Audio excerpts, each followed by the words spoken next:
Hello everyone, कैसे हैं आप सब लोग। I am your educator Deepika. Student, पढ़ाई कैसी चल रही है आपकी। मैम हमेशा बोलती हैं सफर खूबसूरत है मंजिल से भी। क्या सफर है हमारा? हमारा सफर है नीट की एक सीट हासिल करना। राइट, तो स्टार्ट करते हैं इस सफर को खूबसूरती से। जैसा कि आपने देख ही लिया, आज हम एनसीईआरटी सिंप्लीफाइड सीरीज में कौन सा चैप्टर पढ़ने वाले हैं। आज हम पढ़ने वाले हैं लोकोमोशन एंड मूवमेंट। तो एनसीईआरटी सिंप्लीफाइड सीरीज में हम क्या कर रहे हैं, लाइन बाय लाइन एनसीईआरटी को पढ़ रहे हैं और एक साथ समझ रहे हैं। मैं आपको पढ़ा रही हूं और आप लाइन बाय लाइन सारी चीजें समझ रहे हैं कि एनसीईआरटी में क्या क्या लाइन का क्या मतलब है। तो स्टार्ट करते हैं स्टूडेंट। तो ये मैम के बारे में इंफॉर्मेशन है, आपको पसंद आए तो आप पढ़ सकते हैं। राइट, चलो स्टार्ट करते हैं। तो लोकोमोशन एंड मूवमेंट हमारा चैप्टर 17 एनसीईआरटी क्लास 11 का। तो आपके माइंड में ये क्वेश्चन जरूर आना चाहिए ये चैप्टर पढ़ने से पहले कि लोकोमोशन क्या है और मूवमेंट क्या है। ये दोनों ही टर्म्स को रिलेटेड हैं। तो मूवमेंट, जैसे आप खड़े खड़े अपने हैंड्स हिला रहे हैं या फिर मैं मूव कर रही हूं, तो ये मूव करना, ये जो हैंड्स में हिला रही हूं या फिर आईज का मूवमेंट हो रहा है, आपका ब्लिंकिंग हो रही है आईज की, तो ये कहला रहा है मूवमेंट। राइट, और अगर आपका डिस्प्लेसमेंट चेंज हो रहा है, जैसे मैं इधर से चल रही हूं, तो ये आपका कहलाएगा लोको मोशन। तो प्लांट्स क्या शो कर रहे होते हैं, प्लांट्स मूवमेंट शो कर रहे होते हैं। आपने देखा होगा कि लीव्स वगैरह वेव कर रही होती हैं प्लांट्स में, राइट, थ्रू विंड। लेकिन वो लोकोमोशन नहीं शो करते क्योंकि उनका डिस्प्लेसमेंट नहीं हो रहा। जैसे मैं इस जगह से लेफ्ट एंड राइट कर पा रही हूं, तो ये मैं डिस्प्लेसमेंट शो कर रही हूं आपके सामने। बट प्लांट्स ऐसा डिस्प्लेसमेंट शो नहीं कर पाते हैं और लोकोमोशन नहीं शो करते हैं, वो सिर्फ मूवमेंट शो करते हैं। तो होप आपको डिफरेंस समझ में आया होगा लोकोमोशन एंड मूवमेंट में। चलो एनसीईआरटी के अकॉर्डिंग देखते हैं कि एनसीईआरटी क्या क्या कह रही है लोकोमोशन एंड मूवमेंट के बारे में। राइट, तो स्टार्ट करते हैं अपने चैप्टर। एनसीईआरटी कहती है movement is one of the significant feature of living beings. Give me a minute to change the, give me a minute. अपना सेटिंग ले लें, हम सारे पेन वगैरह अच्छे से ले लें। स्टार्ट करते हैं फिर। चलो स्टार्ट करते हैं। देखो एनसीईआरटी बोलती है movement is one of the significant feature of living beings. Animals and plant exhibit wide range of movement. Streaming of protoplasm in unicellular organism like amoeba is a simple form of movement। तो क्या बताया कि जो movement है ये एक specific feature है living being का, राइट, सिग्निफिकेंट फीचर है। और एनिमल्स जैसे कि प्लांट्स हो गए, वो wide range of movement show कर रहे होते हैं। राइट, और जैसे यूनिसेल्युलर ऑर्गेनिज्म में आप देखें, जैसे अमीबा में, ये अभी मैं आपको पूरा बताऊंगी कि 3 तरीके के मूवमेंट बताए हैं एनसीईआरटी में, वो अभी डिस्कस करेंगे। यहाँ पे इनिशियली बताया गया है जो स्ट्रीमिंग हो रही है प्रोटोप्लाज्म की अमीबा में, वो भी एक टाइप का मूवमेंट बताया गया है यूनिसेल्युलर ऑर्गेनिज्म में। Movement of सीलिया, flagella and tentacles shown by many organisms. Human beings can move limbs, jaws, eyelids, tongues, etc. Some of the movements results in the change of place, locomotion or locomotion. Such voluntary movement called locomotion। वही जैसे कि आप movement कर रहे हैं अपना, तो आप आईलिड्स वगैरह का मूवमेंट कर रहे हैं, तो ये तो मूवमेंट कहलाएगा। लेकिन आपका डिस्प्लेसमेंट चेंज हुआ है तो वो कहलाएगा लोकोमोशन। दोबारा आप पढ़ो इधर से कि movement of सीलिया, flagella, tentacles are shown by many organisms. Human beings can move limbs, jaws, eyelids, tongue, etc. ये तो मूवमेंट है। Some of the movement result in change in place or location. Such voluntary movements called locomotion। मतलब जहां पे आपका place change हो जाए, वही मैंने डिस्प्लेसमेंट की आपको बात बताई कि आप अगर प्लेस चेंज कर रहे हैं, जैसे इधर से उधर चल रहे हैं, तो ये कहलाएगा आपका लोकोमोशन। राइट, जैसे कि वॉकिंग हो गया आपका, रनिंग हो गया, क्लाइंबिंग हो गया और फ्लाइंग हो गया। राइट, चलो आगे देखते हैं अपना। ये सारे जिसमें भी डिस्प्लेसमेंट हो रहा है या फिर बताया एनसीईआरटी ने प्लेस चेंज हो रहा है, यही कहलाएंगे आपके लोकोमोशन मूवमेंट्स। तो आप ऑलरेडी आपको पता ही है, right. Then walking, running, climbing, flying, swimming are all some forms of locomotory movement. जैसे कि आप वॉक कर रहे हैं, रनिंग कर रहे हैं, राइट, क्लाइंबिंग कर रहे हैं, फ्लाइंग कर रहे हैं, वहां पे आपका डिस्प्लेसमेंट चेंज हो रहा है और प्लेस चेंज हो रही है, इसीलिए वो कहलाएगा लोकोमोशन। आगे देखते हैं, locomotory structures need not be different from those affecting other types of movements. For example, in paramecium, cilia helps in movement of food through cytopharynx in locomotion as well। यानी कि जो सीलिया है, ये बता रहे हैं कि जो पैरामीशियम है उसमें जो सीलिया है वो हेल्प करता है मूवमेंट में भी, राइट, और फूड के लिए साइटोफेरिंक्स के थ्रू। तो ऐसा जरूरी नहीं है कि एक ऑर्गन एक पर्टिकुलर या तो लोकोमोशन के लिए एक्ट कर रहा है या फिर आपका मूवमेंट के लिए भी। कुछ ऑर्गन्स ऐसे भी होते हैं जो आपके मूवमेंट्स में भी हेल्प कर रहे होते हैं और आपके लोकोमोशन में भी हेल्प कर रहे होते हैं, यही बताया है यहाँ पे, राइट। और हाइड्रा का ले रहे हैं एग्जांपल की, hydra can use it's tentacles for capturing of its prey and also use them for locomotion. वही हाइड्रा के लिए बोला है कि जो टेंटिकल्स है वो कैप्चर करता है प्रे को और उसका यूज वो लोकोमोशन के लिए भी करता है। यही एग्जांपल दिया है एनसीईआरटी ने पैरामीशियम के लिए और हाइड्रा के लिए, कि वो बता रहे हैं कि दोनों ही ऑर्गन्स का वो यूज कैसे कर सकते हैं, लोकोमोशन के लिए भी कर सकते हैं और मूवमेंट के लिए भी कर सकते हैं, राइट। आगे देखते हैं, we use limbs for change in body postures and locomotion as well. जैसे कि आपके लिम्स हैं कि आप जैसे पोस्चर चेंज कर रहे हैं तो ये तो हो गया आपका मूवमेंट, बट अगर आप वॉक कर रहे हैं इस तरीके से तो ये आप लोकोमोशन के लिए भी यूज कर रहे हैं। तो यही बता रहे हैं कि एक पर्टिकुलर ऑर्गन का आप लिमिट नहीं है कि आप सिर्फ मूवमेंट के लिए यूज कर रहे हैं या फिर आप लोकोमोशन के लिए कर रहे हैं। एक पर्टिकुलर ऑर्गन को या पार्ट को बॉडी के आप लोकोमोशन के लिए भी यूज कर सकते हैं और आप आपके मूवमेंट के लिए भी यूज कर सकते हैं, right. The above observations suggested that the movements and the locomotion cannot be studied separately. The two may linked by stating that locomotion are movements, but all movements are not locomotion. तो ये NCERT ने जो highlight किया है वो इसी तरीके से करा है कि जो आप मूवमेंट कर रहे हैं और जो लोकोमोशन है वो एक दूसरे से सेपरेटेड नहीं है, इंटरलिंक्ड है। अगर डिस्प्लेसमेंट हो पा रहा है तो वो लोकोमोशन कहला रहा है और अगर डिस्प्लेसमेंट नहीं हो रहा है तो वो मूवमेंट कहला रहा है। इसीलिए एनसीईआरटी क्या कहती है, एनसीईआरटी कहती है जो ये हमने ऑब्जर्वेशन देखी, राइट, जो भी हमने ऑब्जर्वेशन देखी है उसी के बेसिस पे हम क्या कह सकते हैं, हम कह सकते हैं कि जो हम इंटरलिंक कर रहे हैं मूवमेंट्स को हमारे और लोकोमोशन को, क्योंकि उन्हें सेपरेटेडली हम नहीं पढ़ रहे हैं, उसी के बेसिस में उन्होंने बोला है कि जो सारे locomotion, all locomotions are movement but all movement are not locomotion। ये एनसीईआरटी में आपके असर्शन और रीजन वाले क्वेश्चन में यहां से उठा ली जाती है। ये वाली लाइन तो याद रखेंगे क्या, कि जो सारे हमारे लोकोमोशन है वो तो मूवमेंट है क्योंकि हम मूव करके डिस्प्लेसमेंट चेंज कर रहे हैं, बट जो हमारे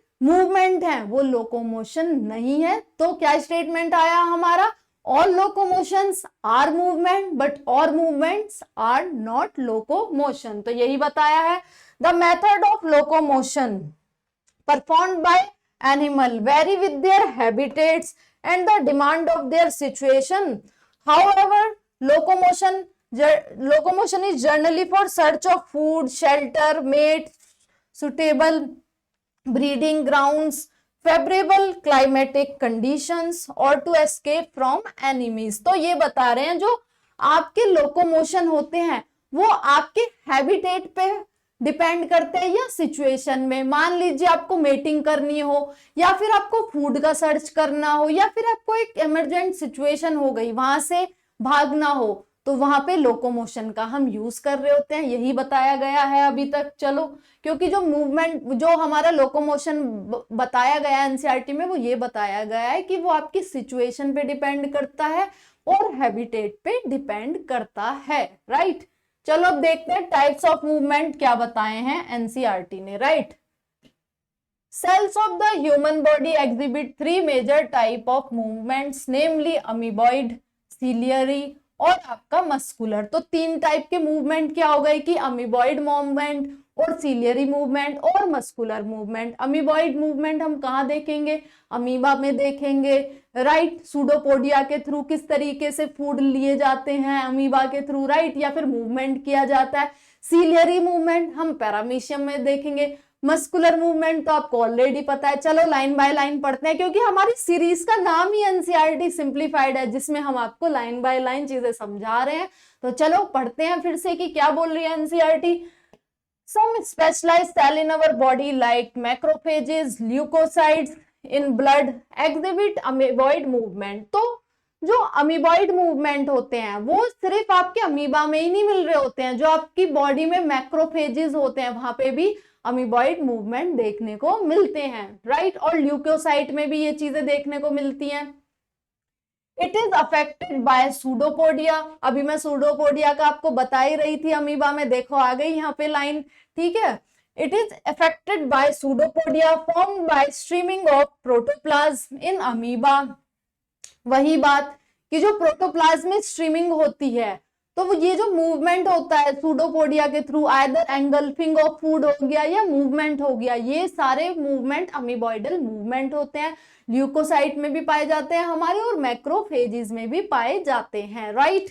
then cytoskeletal elements like microfilaments और also involve in amoeboid movement. जो हमारे साइटोस्केलेटल एलिमेंट्स होते हैं, जैसे माइक्रोफिलामेंट्स हो गए, वो भी अमीबॉइडल मूवमेंट शो कर रहे होते हैं, right. Ciliary movements occur in most of our internal tubular organs which are lined by ciliated epithelium। जो भी हमारे इंटरनल ऑर्गन्स होते हैं उनमें भी सीलियरी मूवमेंट देखने को मिलता है, right. The coordinated movement of cilia in trachea help in removing dust particle and some of the foreign substances inhaled along with the atmospheric air, right। तो जो भी ये सीलियरी मूवमेंट होता है, अब आप देखो जो डस्ट पार्टिकल आपके नोज में रहते हैं उनको आप कैसे रिमूव हो पाते हैं। तो उसमें क्या होता है स्टूडेंट कि जो मूवमेंट होता है सीलिया का, वो हेल्प कर रहा होता है हमारे नोज में जो सारे डस्ट पार्टिकल्स होते हैं उन्हें रिमूव करने के लिए। तो वो it is also one of the example of ciliary movement, right. Then और जो passage of ova through female reproductive tract is also facilitated by ciliary movement. तो जो हमारा ओवा होता है उसे स्पर्म फर्टिलाइज कर देता है, देन जो उसका मूवमेंट होता है यूटेरस में फॉर इम्प्लांटेशन, ये सारा मूवमेंट कैसे हो रहा होता है? ये हो रहा होता है आपका सीलियरी मूवमेंट के थ्रू। तो यही सारी चीजें यहाँ पे बताई हैं, एग्जाम्पल देके आपको क्वेश्चन पूछ लिया जाएगा तो आप याद रखो ये सारी चीजें, राइट। देन आगे देखते हैं कि जो हमारा movement of our limbs, jaw, tongue etcetera, ये क्या है? Muscular movement. मैंने बोला आपको कि आपको ऑलरेडी पता है कि मस्कुलर मूवमेंट क्या होते हैं। आप लिम्स को अपने मूवमेंट करा रहे हैं तो यही आपके कहलाएंगे क्या? Muscular movements, right. Then contractile property of muscles are effectively used for locomotion and the other movements by human beings and majority of multicellular organism. जो ये मूवमेंट हो रहा है, मस्कुलर मूवमेंट, ये किस बेसिस पे हो रहा है? आपकी मसल्स में जब कॉन्ट्रैक्शन होता है तब ये मूवमेंट हो रहा होता है, वही चीज यहाँ पे बताई गई है, right. Locomotion requires a perfect coordinated activity of muscular, skeletal and neural system. In this chapter you will learn about the types of muscles and their structure, mechanism and their contraction, important aspects of the skeletal system। अब यहाँ पे NCERT में क्या बता रहे हैं? ये बता रहे हैं कि जो भी आप ये मूवमेंट कर रहे हैं तो ये डिपेंड कर रहा है not only the muscular movement, ये डिपेंड कर रहा है न्यूरल सिस्टम में भी। यहाँ पे देखो बोला गया है कि जो लोकोमोशन है वो रिक्वायर करता है कि कोऑर्डिनेटेड एक्टिविटी ऑफ किस की? आपकी न्यूरल सिस्टम की और मस्कुलर एंड स्केलेटल, ये तीनों लोगों की अगर एक्टिविटी कोऑर्डिनेटेड वे में होगी तभी आप प्रॉपरली लोकोमोशन कर पाएंगे और इस चैप्टर में हम क्या क्या पढ़ेंगे, हम पढ़ेंगे कि कॉन्ट्रैक्शन कैसे हो रहा है मसल्स का, राइट, किस तरीके से हम एक्टिविटी परफॉर्म कर रहे हैं, और स्केलेटल सिस्टम क्या है। जैसे आपने सुना होगा कि 206 बोन्स हैं, आगे मैं बताऊंगी अभी आपको क्लास में कि किस तरीके से एक्सियल, अपेंडिकुलर, स्केलेटल सिस्टम है, तो वो सारी चीजें हम इस चैप्टर में पढ़ेंगे। तो चलो आगे चलते हैं कि क्या क्या पढ़ना है हमें। अब हम पढ़ेंगे कि मसल क्या है, मसल के बारे में हम पढ़ेंगे, right. You have studied in chapter 8 that cilia and flagella are outgrowth of cell membrane.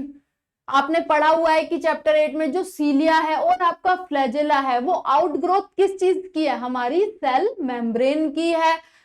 फ्लैजेलर movements help in swimming of spermatozoa, maintenance of water current in canal system of sponges and in locomotion of protozoans like euglena। तो जो आपके फ्लैजेलर movements हैं, हमने कहाँ देखे हैं फ्लैजेलर movements, हमने देखा है कि जो स्विमिंग ऑफ स्पर्मेटोजोआ है, फ्लैजेलर मूवमेंट के थ्रू स्विम करता है स्पर्मेटोजोआ, स्पर्म आपका, और कहाँ पे देखा है, आपने देखा है ये स्पॉन्जेस, मैंने आपको पढ़ाया था, राइट, एनिमल किंगडम में, वहां पे भी आपने देखा है। वाटर जो हमारा करंट सिस्टम होता है वहां पे किस लिए होता है, बहुत सारी एक्टिविटीज मैंने आपको बताई थी किस किस चीज के लिए होता है, वो आप मुझे कमेंट में बताएंगे। वहां पे भी फ्लैजेलर मूवमेंट हो रहा होता है। और कहाँ पे बता रहे हैं ये कि जो लोकोमोशन होता है प्रोटोजोन्स लाइक यूग्लिना, वहां पे भी आपका कौन सा फ्लैजेलर मूवमेंट देखा जाता है। यहाँ पे टाइप्स बताए जा रहे हैं। Then muscle is a specialised tissue of mesodermal origin, ये याद रखना आप लोग, क्योंकि मीजोडर्मल ओरिजिन ये पूछ लिया जाता है, मसल का ओरिजिन कौन सा है, mesodermal, right. About 40 to 50% of body weight of human adult is contributed bye muscles. तो जो आपकी मसल्स हैं वो कितना कंट्रीब्यूट कर रही हैं वेट, 40 to 50% आपका ह्यूमन बॉडी वेट का वो कंट्रीब्यूट कर रही हैं। तो इसीलिए आप अपनी मसल्स का ध्यान रखिए, प्रोटीन डाइट लीजिए, right. Then they have special properties like excitability, contractibility, extensibility and elasticity. ये क्वेश्चन भी आपका एमसीक्यू में पूछ लिया जाता है कि जो मसल्स है, मसल्स के पास कौन कौन सी प्रॉपर्टी होती है, एक्साइटेबिलिटी होती है, एक्सटेंसिबिलिटी होती है, इलास्टिसिटी होती है आपके पास, और कॉन्ट्रैक्टिबिलिटी होती है, राइट। तो जो ये एक्साइटेबिलिटी होती है ये वाली चीज आपकी नर्व्स में भी देखी जाती है, बट मसल में 4 प्रॉपर्टी मैंने कौन कौन सी बताई, इलास्टिसिटी, आपकी एक्साइटेबिलिटी एंड आपकी कौन सी, कॉन्ट्रैक्टिबिलिटी, ये सारी चीजें आप याद रखेंगे, और ऑल्सो एक्सटेंसिबिलिटी। ये 4 प्रॉपर्टी है मसल्स की। Muscles have been classified using different criteria, namely locomotion, appearance, nature of regulation of their activity. Based on their locomotions 3 types of muscles are skeletal, first ये हमारी विसरल और smooth कहते हैं, और cardiac कहते हैं। अब क्या कह रहे हैं ये, अब ये बोल रहे हैं कि जो हमारी मसल्स हैं based on the different criteria, वो डिफरेंट क्राइटेरिया क्या है कि लोकेशन कहाँ पे प्रेजेंट है। जैसे कि आपकी कार्डियक मसल्स होती हैं वो हार्ट में प्रेजेंट होती हैं, लोकेशन उसकी वो हो गई। और जो आपकी स्मूथ मसल्स होती हैं वो कहाँ पे प्रेजेंट होती हैं, आपके विसरल एरियाज पे प्रेजेंट होती हैं, राइट। तो उसी के बेसिस पे ये बोल रहे हैं कि based on the location, appearance, appearance मतलब कि लाइट और डार्क बैंड्स, आपको पता है आपने पढ़ा हुआ है, लाइट और डार्क बैंड पाए जा रहे हैं, यानी वो उनकी अपीयरेंस हो गई। स्ट्राइटेड एंड नॉन स्ट्राइटेड कहते हैं, उसके बेसिस पे हम लोग, तो वो अपीयरेंस हो गई। और nature of regulation of there activities, की हमारी विल के अकॉर्डिंग वो काम कर रही हैं या नहीं कर रही हैं। तो यही बता रहे हैं कि जो हमारी जो मसल्स हैं उनको हमने किस तरीके से डिवाइड किया हुआ है, बेस्ड ऑन लोकेशन, अपीयरेंस और उनका रेगुलेशन, कि वो हमारे विल के अकॉर्डिंग काम कर रही हैं या नहीं। 3 टाइप में हम उसे डिवाइड करते हैं। कौन कौन सी, पहली हो जाएगी हमारी skeletal muscle, then smooth muscle, then cardiac muscle. चलो इनके बारे में पढ़ते हैं अब। तो देखो, skeletal muscles are closely associated with skeletal components of the body. They have stripped appearance under the microscope and hence called striated muscles. तो जो हमारी स्केलेटल मसल्स होती हैं वो हमारे स्केलेटल कंपोनेंट जैसे कि हमारे लिम्स हो गए उनसे कनेक्टेड रहती हैं, और उनकी अपीयरेंस कैसी हम देख रहे होते हैं, हम लाइट एंड डार्क बैंड्स देख रहे होते हैं, इसीलिए हम उन्हें क्या बोलते हैं, हम उन्हें बोलते हैं स्ट्राइटेड मसल्स। वही यहाँ बताया हुआ है, as their activities are under the voluntary control of the nervous system, they are also known as voluntary muscles too. They are primarily involved in locomotory action and changes of body postures। तो वही चीज अभी मैं बात कर रही थी कि आपकी जो स्केलेटल मसल्स होती हैं उनको हम अकॉर्डिंग टू द विल हम कर सकते हैं, मतलब अपने मन मर्जी से हम अपने हैंड्स वगैरह मूव कर रहे हैं ना, तो ये अंडर कंट्रोल होती हैं हमारे, तो इसलिए इन्हें वॉलेंट्री मसल्स भी कहते हैं। और स्ट्राइटेड इसलिए कहते हैं क्योंकि इनमें लाइट एंड डार्क बैंड्स दिख रहे होते हैं, राइट। देन हमारी विसरल जो मसल्स होती हैं are located in inner walls of hollow visceral organs of the body like alimentary canal, reproductive tract etcetera. तो जो हमारी विसरल मसल्स होती हैं स्टूडेंट, वो कहाँ पे मिलती हैं, बताया कि इनर वॉल्स ऑफ हमारे ऑर्गन्स में मिलती हैं, लाइक एलिमेंट्री कैनाल आपके रिप्रोडक्टिव ट्रैक्ट में मिल रही होती हैं, और इसीलिए इन्हें विसरल मसल्स कहा जाता है क्योंकि ये इंटरनल बॉडी पार्ट्स में मिल रही होती हैं, right. They do not exhibits any striation and are smooth in appearance, hence they called smooth muscles और नॉन स्ट्राइटेड मसल। तो इनमें लाइट एंड डार्क बैंड्स नहीं दिख रहे होते हैं, इसीलिए इन्हें नॉन स्ट्रेटेड मसल कहा जाता है, और इनकी अपीयरेंस स्मूथ होती है, इसलिए इनको स्मूथ मसल्स भी कहा जाता है, राइट। और इनकी जो एक्टिविटी होती है वो वॉलेंट्री कंट्रोल में नहीं होती है नर्वस सिस्टम के, तो इसीलिए इनको क्या कहा जाता है, इनवॉलेंट्री मसल्स कहा जाता है। वही बताया कि जो स्मूथ मसल्स हो गई उनमें स्ट्रेशंस नहीं दिख रहे हैं, means light and dark bands आपके नहीं दिख रहे हैं, और वो हमारे वॉलेंट्री कंट्रोल में नहीं होती, इसलिए वो कहलाती हैं involuntary muscles, also smooth muscles, क्योंकि उनका अपीयरेंस स्मूथ होता है, right. They assist for example the transportation of food through digestive tract and gametes through genital tract. तो इनका काम क्या होता है, इनका काम होता है कि ये फूड के ट्रांसपोर्टेशन में हेल्प करती हैं डाइजेस्टिव ट्रैक्ट में, और जो हमारा ट्रांसपोर्टेशन हो रहा है ओवा का ये या गैमीट जो भी है हमारे इन रिप्रोडक्टिव ट्रैक्ट, यहाँ पे ये असिस्ट करती हैं ये सारी चीजें। अब देखते हैं कार्डियक मसल्स के बारे में क्या दिया हुआ है, देखो इधर से देखो, name suggests, as the name suggests, cardiac muscles are the muscles of heart। तो जो मसल्स आपकी पाई जाती हैं हार्ट में तो वो कहलाएंगी आपकी cardiac muscles. many cardiac muscle cells assemble in branching pattern to form cardiac muscles। जो आपकी कार्डियक मसल्स सेल्स होते हैं वो असेंबल होते हैं ब्रांचिंग पैटर्न में और फॉर्म कर रहे होते हैं आपकी cardiac muscles, right. Based on the appearance, cardiac muscles are striated. They are involuntary in nature as nervous system does not control their activities directly, right? Means क्या मतलब हुआ इसका, देखो जो कार्डियक मसल्स होती हैं उनमें भी लाइट और डार्क बैंड्स पाए जा रहे होते हैं, इसलिए उनमें भी स्ट्रेशंस देखने को मिल रहे होते हैं अपीयरेंस के बेसिस पे। वही बोला है कि based on the appearance cardiac muscles are striated, but क्या आपका जो दिल होता है वो आपके कंट्रोल में होता है, नहीं होता है ना, आप अपने अकॉर्डिंग तो उसको नहीं करा सकते एक्टिविटीज हार्ट की, तो इसीलिए इनवॉलेंट्री हो जाएंगी ये वाली मसल्स भी, राइट।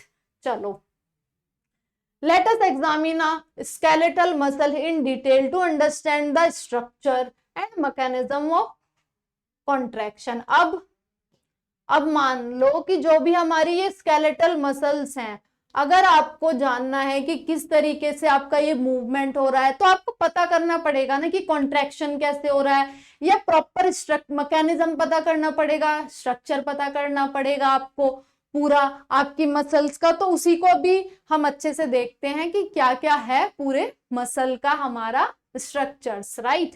तो देखते हैं कि each organized skeletal muscles in our body is made up of number of muscle bundle or fascicle held together by a common collagenous connective tissue layer called fascia। मतलब जो हमारी मसल्स हैं वो किससे मिलकर बनी होती हैं, अभी मैं डायग्राम में भी आपको समझाऊंगी, वो मिलकर बनी होती हैं आपकी फेसिकल्स से। मानो कि आप इस तरीके से रोल, एक आप वेज रोल खाते होंगे, उस तरीके से लेयरिंग हो रही होती है हमारी मसल में। मैं अभी आपको दिखाऊंगी, एक एक चीज बताऊंगी, जो भी अभी मैं यहाँ पे वर्ड बता रही हूँ कि वो उसका स्ट्रक्चर के बेसिस पे कैसे हम एक्सप्लेन कर रहे हैं। आपका मसल है तो मसल हो गया, राइट, वो किससे मिलकर बना हुआ है, फेसिकल्स से। उसको किसने बांध के रखा हुआ है, आपको फेशिया, जो कि एक कोलेजनस स्ट्रक्चर है। वही यहाँ पे बताया गया है कि each organised skeletal muscle in our body is made up of number of muscle bundles or fascicles held together by a collagenous connective tissue called fascia. Each muscle bundle contains a number of muscle fibers, यानी कि जो हमारे muscles है वो किससे मिलकर बनी हुई है, फेसिकल्स से। और फेसिकल्स किससे मिलकर बने हुए हैं, मसल फाइबर से। अब देखते हैं मसल फाइबर किनसे मिलकर बने हुए हैं। Each muscle fibre is lined by the plasma membrane called sarcolemma enclosing sarcoplasm. Muscle fiber is syncytium, as the sarcoplasm contain many nuclei. The endoplasmic reticulum इनका क्या कहलाएगा, sarcoplasmic reticulum of the muscle fiber, जो कि store house है calcium का। A characteristic feature of the muscle fiber is presence of large number of parallelly arranged filamentous filaments in the sarcoplasm called myofibrils। मतलब क्या हुआ, अब इन बातों का समझते हैं। चलो देखो, मैंने आपको बताया जो आपकी मसल्स है वो मिलकर बनी हुई है आपकी फेसिकल्स से। फेसिकल्स को अरेंज किसने करा हुआ है एक साथ, फेसिया ने, जो कि कोलेजनस स्ट्रक्चर है। तो जो हमारे फेसिकल्स हैं वो किससे बनकर मिलकर बने हुए हैं, मसल फाइबर्स से। और मसल फाइबर किससे मिलकर बने हुए हैं आपके, बताओ किस चीज से मिलकर बने हुए हैं, आपका बने हुए हैं वो मिलके मायोफाइब्रिल से। वही हम यहाँ पे बात कर रहे थे। और क्या बताया हुआ है कि जो एक मसल फाइबर है, मसल फाइबर लाइन होता है एक प्लाज्मा मेम्ब्रेन से, जिसको हम क्या बोल रहे होते हैं, सार्कोलेमा, और उसके अंदर होता है सार्कोप्लाज्म। ये जो मसल फाइबर होता है इसकी जो लाइनिंग हो गई सार्कोप्लाज्म और सार्कोलेमा, और जो इसके अंदर फ्लूइड प्रेजेंट होता है वो हो गया सार्कोप्लाज्म। और वहीं पे पैरेलली अरेंज क्या मिल रहे होते हैं आपको, मायोफाइब्रिल मिल रहे होते हैं, right. Each myofibrils has alternate light and dark bands on it, and a detailed study of the myofibril has established that the striated appearance due to distribution pattern of important protein actin and myosin. The light bands contains actin and called I band, isotropic band, whereas the dark band called A band and isotropic band contain क्या कर रहा होता है, वो कर रहा होता है मायोसिन। तो समझो, जो हम मायोफाइब्रिल्स की बात कर रहे थे, देखो मैं आपको लिख के समझाती हूँ कि क्या क्या हम बात कर रहे हैं। यहाँ पे हमने बात करी कि हमारी जो मसल है हमारी, वो किससे मिलकर बनी हुई है, वो मिलकर बनी हुई है फेसिकल से, राइट। और फेसिकल्स किससे मिलकर बने हुए हैं, वो बने हुए हैं मसल फाइबर्स से, राइट। और मसल फाइबर्स किससे मिलकर बने हुए हैं, मायोफाइब्रिल से। और मायोफाइब्रिल्स में क्या है आपके, एक्टिन एंड मायोसिन, यही बताया गया है इस पूरे पैराग्राफ में, राइट। और जो ये फेसिकल है इनको बाइंड किया हुआ है किसने, कोलेजनस टिश्यूज ने, जो कि कहलाते हैं फेशिया। तो तो यही बताया गया है कि जो मसल्स है, मसल्स के अंदर आपके फेसिकल्स है, उनको बाइंड किया हुआ है फेसिया ने, राइट। देन उसके बाद वो फेसिकल्स हैं, फेसिकल्स किससे बने हुए हैं, आपके मसल फाइबर्स। मसल फाइबर्स में एक और एडिशनल पॉइंट बताया हुआ है कि जो उसकी लेयर होती है, प्लाज्मा लेयर, प्लाज्मा मेम्ब्रेन उसको कहा गया है क्या, सार्कोलेमा। उसके अंदर प्रेजेंट होता है सार्कोप्लाज्म, राइट। और उसी के अंदर जो हमारी मसल फाइबर है उसमें प्रेजेंट, वो किससे मिलकर बनी हुई है, वो बनी हुई है मायोफाइब्रिल्स। और मायोफाइब्रिल्स में लाइट एंड डार्क बैंड्स पाए जाते हैं, जो कि किससे बने होते हैं, आपके एक्टिन एंड मायोसिन। एक्टिन अगर प्रेजेंट है कहीं पे वो कहलाएंगे लाइट बैंड्स, और उसको आई बैंड्स भी कहते हैं। और अगर डार्क बैंड प्रेजेंट है कहीं पे तो वो क्या कहलाएगा आपका, वो कहलाएगा मायोसिन, जहां पे डार्क बैंड प्रेजेंट कहलाते हैं, और वो भी कहलाएगा आपका ए बैंड, राइट। चलो आगे चलते हैं। अभी देखो आ गया वो डायग्राम, मैं आपको बोल रही थी वेज रोल के बारे में हम बात कर रहे थे, राइट। तो देखो यही है, यहाँ पे किस तरीके से आपको दिखाया गया है, जो आपके मसल बंडल हैं, गिव मी अ मिनट। चलो देखते हैं, जो आपके फेसिकल्स हैं, तो फेसिकल्स से मिलकर क्या बनी हुई है, मसल किससे मिलकर बनी हुई है, आपके फेसिकल। वही चीज आपको दिखाई गई है कि जो ये पूरी मसल है ये फेसिकल से मिलकर बनी है। और फेसिकल किससे मिलकर, ये आपके, ये देखो आप, रुको, ये आपके फेसिकल्स हो गए, यहाँ पे आपकी मसल्स हो गई, तो ये मसल्स फेसिकल से मिलकर बनी हुई है, राइट। और जो आपके ये फेसिकल्स हो गए, ये किससे मिलकर बने हैं आपके, ये मसल फाइबर से मिलकर बने हैं, यही बात मैं आपको बता रही थी, राइट। और मसल फाइबर को हम मसल सेल्स भी बोलते हैं, फेसिकल्स को हम मसल बंडल भी बोलते हैं। इधर सार्कोप्लाज्मा दिखा रखा है आपका लेयर, और यहाँ पे ब्लड कैपिलरी दिखा रखी है। तो ये डायग्रामेटिक क्रॉस सेक्शन व्यू है किसका, आपकी मसल का। तो याद रखेंगे कि ये लाइन आप याद रखिए कि जो फ्लो चार्ट मैंने आपको बनाया है कि मसल किससे मिलकर बनी हुई है, आपके फेसिकल्स से। फेसिकल्स किससे आपके मिलकर बने हुए हैं, हमारे मसल फाइबर्स से। मसल फाइबर्स किससे मिलकर बने हुए हैं, हमारे मायोफाइब्रिल्स से। देन मायोफाइब्रिल्स में हम क्या क्या देख रहे हैं, एक्टिन एंड मायोसिन हम देख रहे हैं, क्योंकि वहां पे लाइट एंड डार्क आपके जो बैंड्स हैं वो मिल रहे हैं, राइट। चलो आगे चलते हैं। अभी इनके बारे में बता रखा है कि जो लाइट एंड डार्क बैंड्स हमने देखे, तो जो लाइट और डार्क बैंड्स हमने देखे वो कैसे कैसे प्रेजेंट हैं, या मैकेनिज्म क्या है कॉन्ट्रैक्शन का, आगे अब हम वो पढ़ेंगे। चलो स्टार्ट करते हैं। देखो, both the proteins are arranged as rod-like structure parallel to each other and also to the longitudinal axis of myofibrils। कौन से दो प्रोटीन की बात हो रही है, जो आपके एक्टिन और मायोसिन है, वो एक तो पैरेलली अरेंज होते हैं, और वो पैरेलली अरेंज किसके होते हैं, जो लॉन्गिट्यूडनल एक्सिस होती है आपके मायोफाइब्रिल्स की, उसके भी लॉन्गिट्यूडनली अरेंज होते हैं वो, ठीक है। चलो अब आगे बढ़ते हैं। Actin filaments are thinner as compared to the myosin filament, hence they are commonly called thin and thick filament respectively।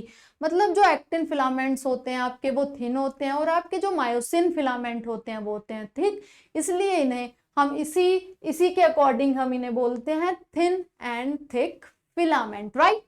Then आगे क्या बोला हुआ है, in the centre of each I band is an elastic fibre called Z line which bisect it. यानी कि जो हमारा I band है, इसे हम डायग्राम के हेल्प से अभी समझेंगे। जो हमारा आई बैंड है, आई बैंड कहाँ पे, जहाँ पे एक्टिन पाए जा रहे हैं, तो उसके जो सेंटर में लाइन पाई जाती है, in the centre of the I band is एक इलास्टिक फाइबर पाया जाता है, जिसको हम जेड लाइन बोल रहे होते हैं। डायग्राम से समझाऊंगी और अच्छे से समझ में आएगा, right. The thin filaments are firmly attached to the Z line. The thick filament in the A band are held together in the middle of this band by thin fibrous membrane called M line। तो M line कौन सी होती है, M line वो होती है जहाँ पे आपके एक्टिन मायोसिन दोनों पाए जाते हैं, राइट। बट जो आपकी Z line होती है वहां पे सिर्फ आपके एक्टिन पाए जा रहे होते हैं।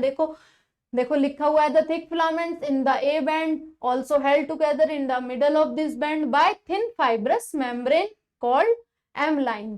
तो ये चीजें अभी डायग्राम की हेल्प से आपको समझ आ जाएंगी। अभी हम लाइन बाय लाइन समझ रहे हैं कि मतलब क्या है इन लाइंस का, right. The A band and I bands are arrange alternately through the length of the myofibrils. जो आपके ए और आई बैंड होते हैं वो अल्टरनेटली अरेंज हो रहे होते हैं, right, throughout the length of myofibrils. The portion of myofibril between two successive Z lines is considered as the functional unit of contraction and called sarcomere. तो जो आपका पोर्शन ऑफ मायोफाइब्रिल है between two successive Z lines, उसको क्या कहा जाएगा? Unit of muscle contraction, क्या? आपका सार्कोमियर। अभी समझाऊंगी डायग्राम की हेल्प से कि क्या मतलब है इन चीजों का।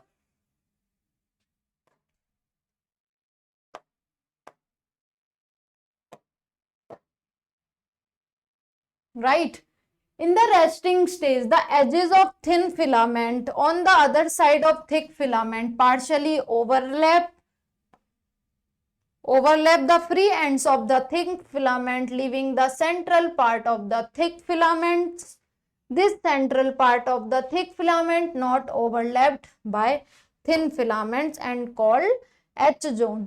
तो जो यहाँ पे बताया गया है, जब आपका कॉन्ट्रैक्शन होता है मसल में, वो कॉन्ट्रैक्शन कैसे हो रहा है? जो एक्टिन एंड मायोसिन है आपके वो ओवरलैप हो रहे हैं। जब रेस्टिंग फेज होती है वहां पे ओवरलैपिंग नहीं होती है, इसलिए वो कहलाती है आपकी रेस्टिंग फेज, राइट।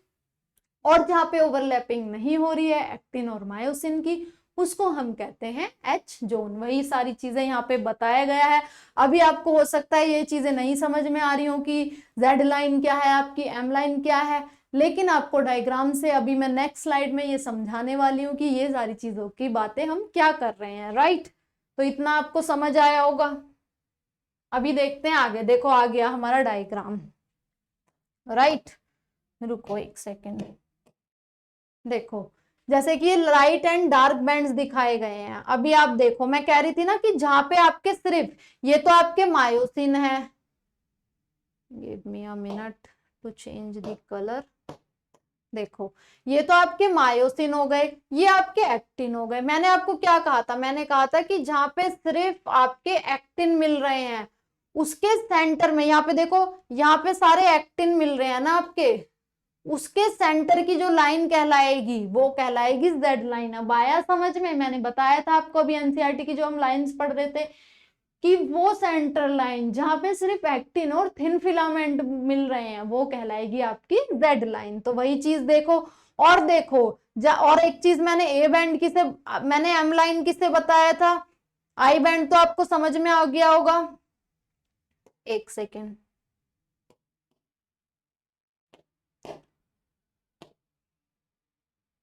देखो जेड लाइन आपको समझ में आ गया और आई बैंड समझ में आ गया। आई बैंड कहाँ पे? जहां पे आपके सिर्फ एक्टिन प्रेजेंट है ये कहलाएगा आपका आई बैंड, और जहां पे एक्टिन और मायोसिन दोनों प्रेजेंट हैं आपके वो कहलाएगा आपका ए बैंड। देखो यहाँ पे मिल रहा है, और ये आपको कहलाते हैं, हम इस वाली लाइन को बोलते हैं हम एम लाइन, राइट। तो समझ में आया होगा।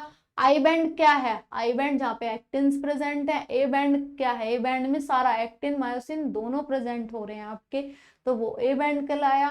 जेड लाइन क्या कहलाई? It is a centre line of कौन से ए बैंड के? ए आई बैंड के। और ए बैंड की सेंटर लाइन क्या कहलाएगी? M line. यही बात सारी हम एनसीईआरटी की अभी कर रहे थे, राइट।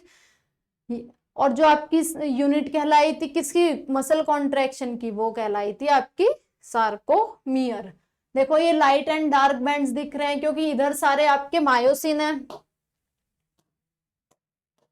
यहाँ पे आपके सारे मायोसिन है इधर, तो ये डार्क बैंड कहला रहा है, ये लाइट बैंड कहला रहा है। यहाँ पे एक्टिन है, राइट, ये आपका एक्टिन है, ये आपकी जेड लाइन कहला दी जाएगी, ये आपकी एम लाइन कहला दी जाएगी।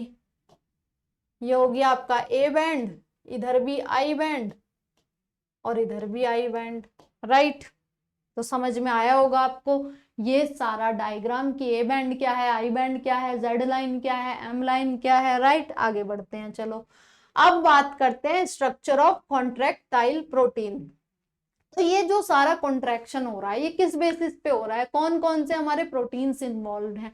देखो हमारे पास फोर्स जनरेटिंग प्रोटीन होते हैं, रेगुलेटिंग प्रोटीन होते हैं और स्ट्रक्चरल प्रोटीन होते हैं। जैसे भी जो भी आपका मूवमेंट हो रहा है उसमें कॉन्ट्रैक्शन किस तरीके से हो रहा है वो आपको बताना होता है। तो इसके बेसिस पे आपके 3 तरीके के प्रोटीन्स होते हैं, राइट। जैसे फोर्स जनरेटिंग प्रोटीन में आपके एक्टिन मायोसिन आ जाते हैं, रेगुलेटिंग प्रोटीन में कौन कौन से आते हैं, ट्रोपोमायोसिन एंड ट्रोपोनिन। तो वही सारी हम बात करेंगे कि स्ट्रक्चर क्या है इन सारे प्रोटीन्स का, किस तरीके से हमारा कॉन्ट्रैक्शन हो रहा है, राइट। चलो देखते हैं अभी, चलो स्टार्ट करते हैं। Structure of contractile proteins. Each actin, जिसे कि हम थिन फिलामेंट भी कह रहे थे, is made up of F actins helically wound to each other. F actin is polymer of monomeric globular actin, the two filaments of another proteins। इसकी अभी करते हैं बात। पहले देख रहे हैं कि जो हमारा जो थिन फिलामेंट है कौन सा था हमारा एक्टिन, वो किससे मिलकर बना होता है, वो मिलकर बना होता है हमारा 2F एक्टिन और फिलामेंटस एक्टिन, राइट। और each F actin is a polymer of G actins. मतलब क्या है इन लाइंस का, जो हमारे एक्टिन्स होते हैं वो 2 एफ एक्टिन से मिलकर बने हो रहे होते हैं, और जो एफ एक्टिन क्या है वो क्या है, पॉलीमर ऑफ किसके, G एक्टिन्स के, राइट। अभी डायग्राम से देखेंगे ये भी सारा, पहले लाइन समझ लेते हैं। 2 filaments of another protein, tropomyosin, run close to F actin throughout its length. A complex protein, troponin, is distributed at regular intervals on the tropomyosin. In the resting state, the subunit of troponin mask the active sites of myosin on the actin filament, right। मतलब कि जो भी हमारे ये चीजें हम बात कर रहे हैं इसको डायग्राम की हेल्प से समझो। देखो आपको ज्यादा समझ में आएगा, इसे पहले समझो देन आपको लाइंस में समझाऊंगी। देखो यहाँ पे अभी बताया गया था, क्योंकि ऐसे आपको लाइन बाय लाइन जो भी डायग्रामेटिक व्यू है उसको पहले डायग्राम को समझते हैं, देन हम समझेंगे कि लाइंस क्या बोली गई हैं। रुको, तब ज्यादा अच्छे से समझ में आता है। जैसे कि ये हो गया आपका, ये हो गया आपके एफ एक्टिन की ये 2 चेन चल रही हैं। जैसे कि एक चेन आपकी इधर से चल रही है, एक चेन इधर से चल रही है, ये तो हो गई एफ। हम बोल रहे थे ना कि जो हमारा एक्टिन है, यहाँ पे डायग्राम किस किस का दिया हुआ है आपको, ए दिया हुआ है एक्टिन का, बी दिया हुआ है मायोसिन का। हम बात कर रहे हैं आपकी किसकी, एक्टिन की हम बात कर रहे हैं। तो एक्टिन का मैंने क्या बताया था अभी, एनसीईआरटी की लाइन में हमने ये पढ़ा था कि जो आपका एक्टिन है वो किस किस से मिलके बना हुआ है, वो मिलके आपका बना हुआ है 2 चेन से, किसकी, एफ एक्टिन की। और आपके जो एफ एक्टिन है वो किससे मिलके बने हुए हैं, वो पॉलीमर्स हैं G एक्टिन की। तो इधर 2 लाइन आपकी ऐसे चल रही हैं कि 2 आपकी ये लाइन जा रही है इधर से, ये हो गई एफ एक्टिन की लाइन, ये आपकी 2 लाइन जा रही है एफ एक्टिन की। और एफ एक्टिन किससे मिलकर बना हुआ है, आपका G एक्टिन से। अब होपफुली आपको समझ में आई होगी ये बात। फिर दूसरे क्या कह रहे हैं, वो ये कह रहे हैं कि जो हमारा, रुको मैं इसे रब करती हूँ, दूसरी लाइन में क्या कहा गया है वो बताती हूँ मैं आपको। ये वाली लाइन तो आपको समझ में आई होगी, राइट। दूसरा क्या कहा है कि जो ये चल रहा है आपकी एक पर्टिकुलर लेयर चल रही है आपके एक्टिन के साथ, ये क्या है आपकी, ये है आपकी ट्रोपोमायोसिन, राइट। अभी मैं वो लाइनें पढ़ूंगी, अब आपको समझ में आ जाएगा। और एक और कॉम्प्लेक्स प्रोटीन की बात करी है जो कि ट्रोपोनिन है, जो कि 3 सब यूनिट से मिलकर बना हुआ है, TPC, TPT and TPI. TPC calcium के लिए रेस्पॉन्सिबल होती है, टीपीटी जो कि ट्रोपोमायोसिन से अटैच है। ये जो इनकी जो ये सब यूनिट है ये क्या है, टीपीटी, टीपीसी एंड टीपीआई। अब टीपीआई क्या है, टीपीआई ये इनहिबिटरी सब यूनिट है। जब आपको नहीं कराना होता कॉन्ट्रैक्शन तो ये मास्क कर लेती है किसकी, क्योंकि कॉन्ट्रैक्शन कैसे होता है, एक्टिन मायोसिन जब आपस में स्लाइड कर रहे होते हैं तब होता है। अगर ये टीपीआई ने मास्क करा हुआ है मायोसिन की साइट को तब आपका कॉन्ट्रैक्शन नहीं होता है, इसीलिए ये इनहिबिटरी यूनिट है। अब पढ़ो वो लाइन, देखो अब समझ में आ जाएंगे। अब क्या क्या बोला हुआ है कि जो हमारा ईच एक्टिन है जो कि मेडअप है 2 फिलामेंटस एक्टिन से, जो कि हेलिकली बाउंड है जैसा कि आपने देख लिया। और एफ एक्टिन किसका है, एफ एक्टिन पॉलीमर है किसका, हमारे जी एक्टिन का। देन क्या बोला हुआ है कि 2 filaments of another protein tropomyosin run close to actin throughout its length. देख लिया आपने कि कैसे रन कर रहा था आपका ट्रोपोमायोसिन, अब आपको समझ में भी आ गया होगा। देन हमने कॉम्प्लेक्स प्रोटीन देखा ट्रोपोनिन, जो कि डिस्ट्रीब्यूटेड है regular interval of tropomyosin in resting stage. Subunit of troponin masks the active binding site for myosin on the actin filament। मतलब समझ लिया आपने कि किस तरीके से एफ एक्टिन है, एफ एक्टिन किससे, जी एक्टिन से मिलकर बना हुआ है, राइट। ऑल्सो आपने ये भी देख लिया कि ट्रोपोमायोसिन कैसे रन कर रहा है through out the length of हमारे एक्टिन। देन आपने जो कॉम्प्लेक्स प्रोटीन है जो 3 सब यूनिट से मिलकर बना हुआ है हमारा ट्रोपोनिन, जो कि TPC, TPT and TPI protein से मिलकर बना हुआ है, वो भी आपने देख लिया कैसे रेगुलर इंटरवल पे प्रेजेंट है। क्योंकि अगर हम डायग्राम को पहले समझ लेंगे ना तो इजी वे हो जाता है हमारा कि हम समझ पाते हैं कि डिटेलिंग में क्या दिया हुआ है एनसीईआरटी में, राइट। चलो अब देखते हैं अब देखते हैं कि मायोसिन के बारे में क्या कहा है।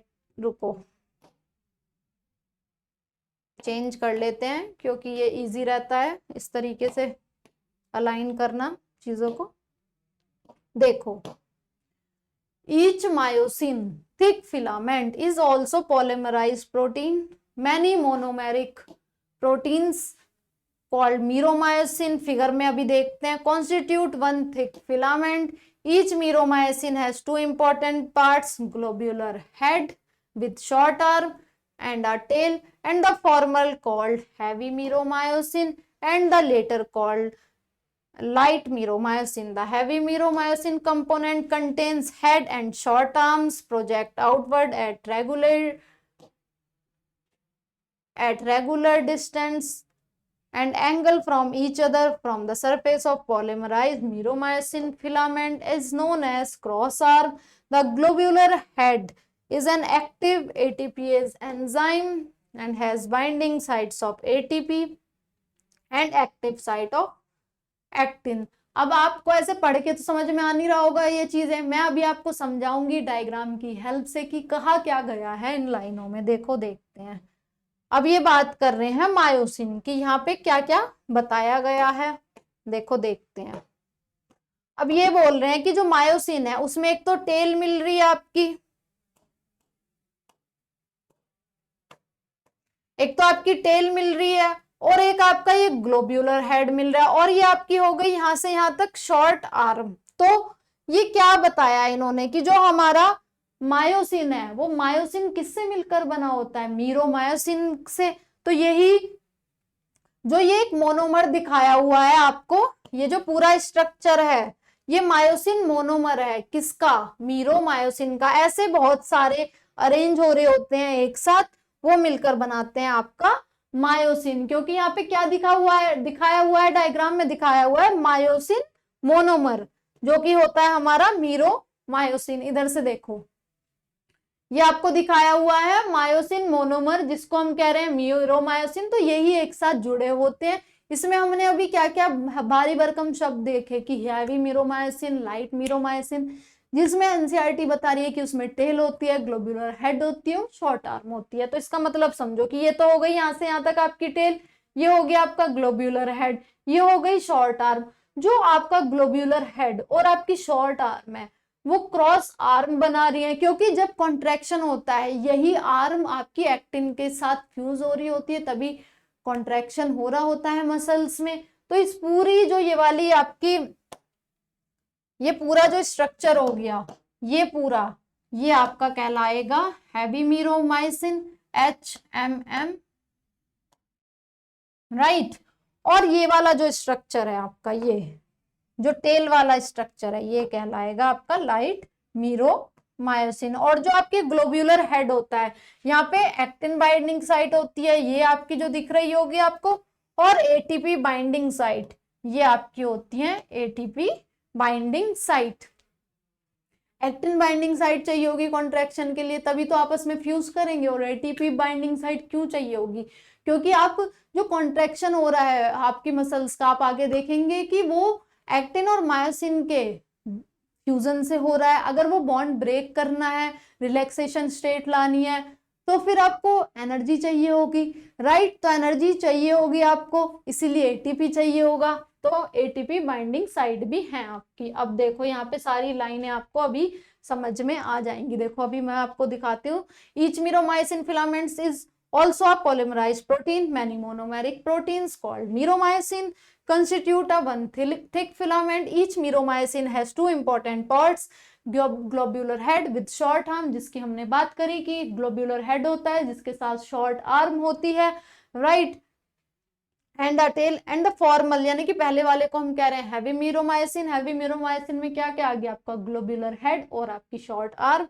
और जो हमारा लेटर वाला है, राइट, उसको हम क्या कह रहे हैं, उसको हम कह रहे हैं लाइट मीरोमाइसिन। द हैवी मीरोमाइसिन में देखो ये बोल रहे हैं हेड आ गया आपका और शॉर्ट आर्म आ गई, हेड आ गया शॉर्ट आर्म आ गई, राइट। और यही ये बता रहे हैं कि वो क्रॉस आर्म बना रहा है और जो ग्लोब्यूलर हेड है उसके पास क्या थी, हमने देखी एक्टिव एटीपीएज एंजाइम देखा, और उसके पास बाइंडिंग साइट देखी एटीपी के लिए और एक्टिव साइट देखी हमने किसके लिए, एक्टिन के लिए। तो होप ये सारा डायग्राम आपको समझ में आ गया होगा, राइट। अभी देख लेते हैं, अभी हमें कॉन्ट्रैक्शन समझना है, उसके बाद हमारा स्केलेटल सिस्टम आ जाएगा। चलो जल्दी से करते हैं ये सारी चीजें, राइट। तो देखो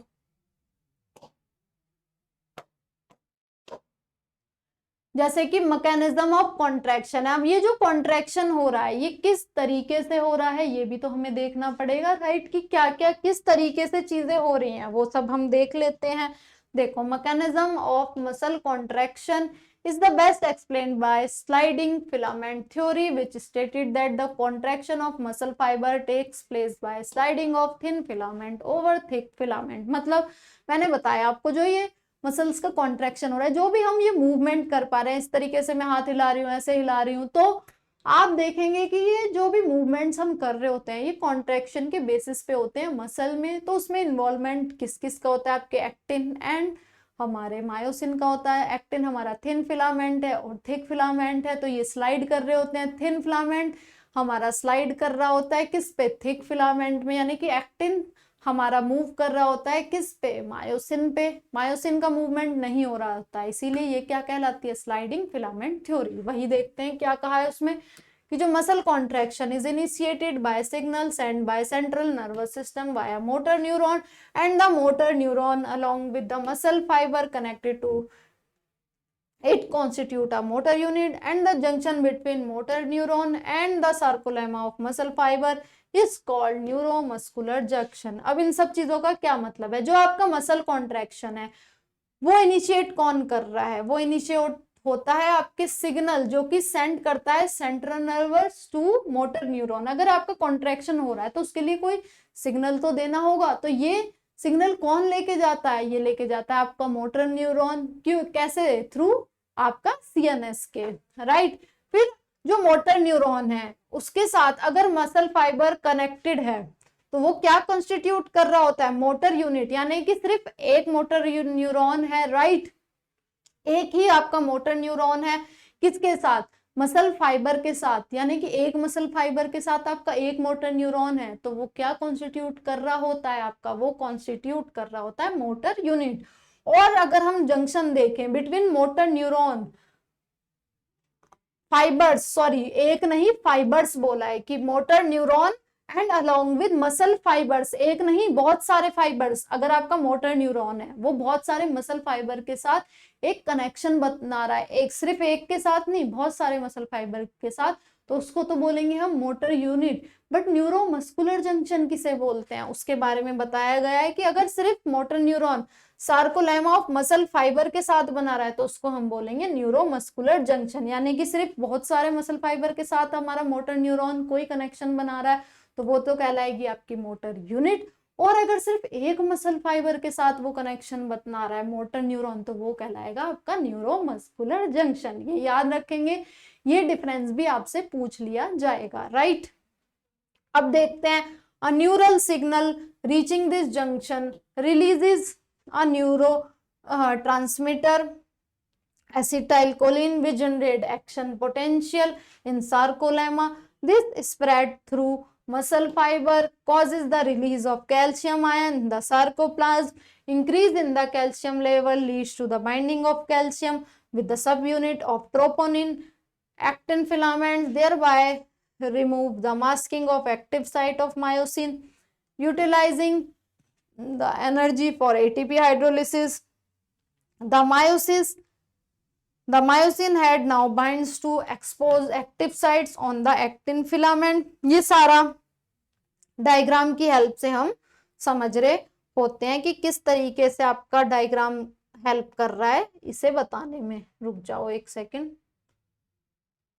गिव मी अ मिनट। देखो ये सारा आपको बताया गया है कि जो एक्शन पोटेंशियल आपका जनरेट हो रहा होता है वो किस तरीके से हो रहा होता है।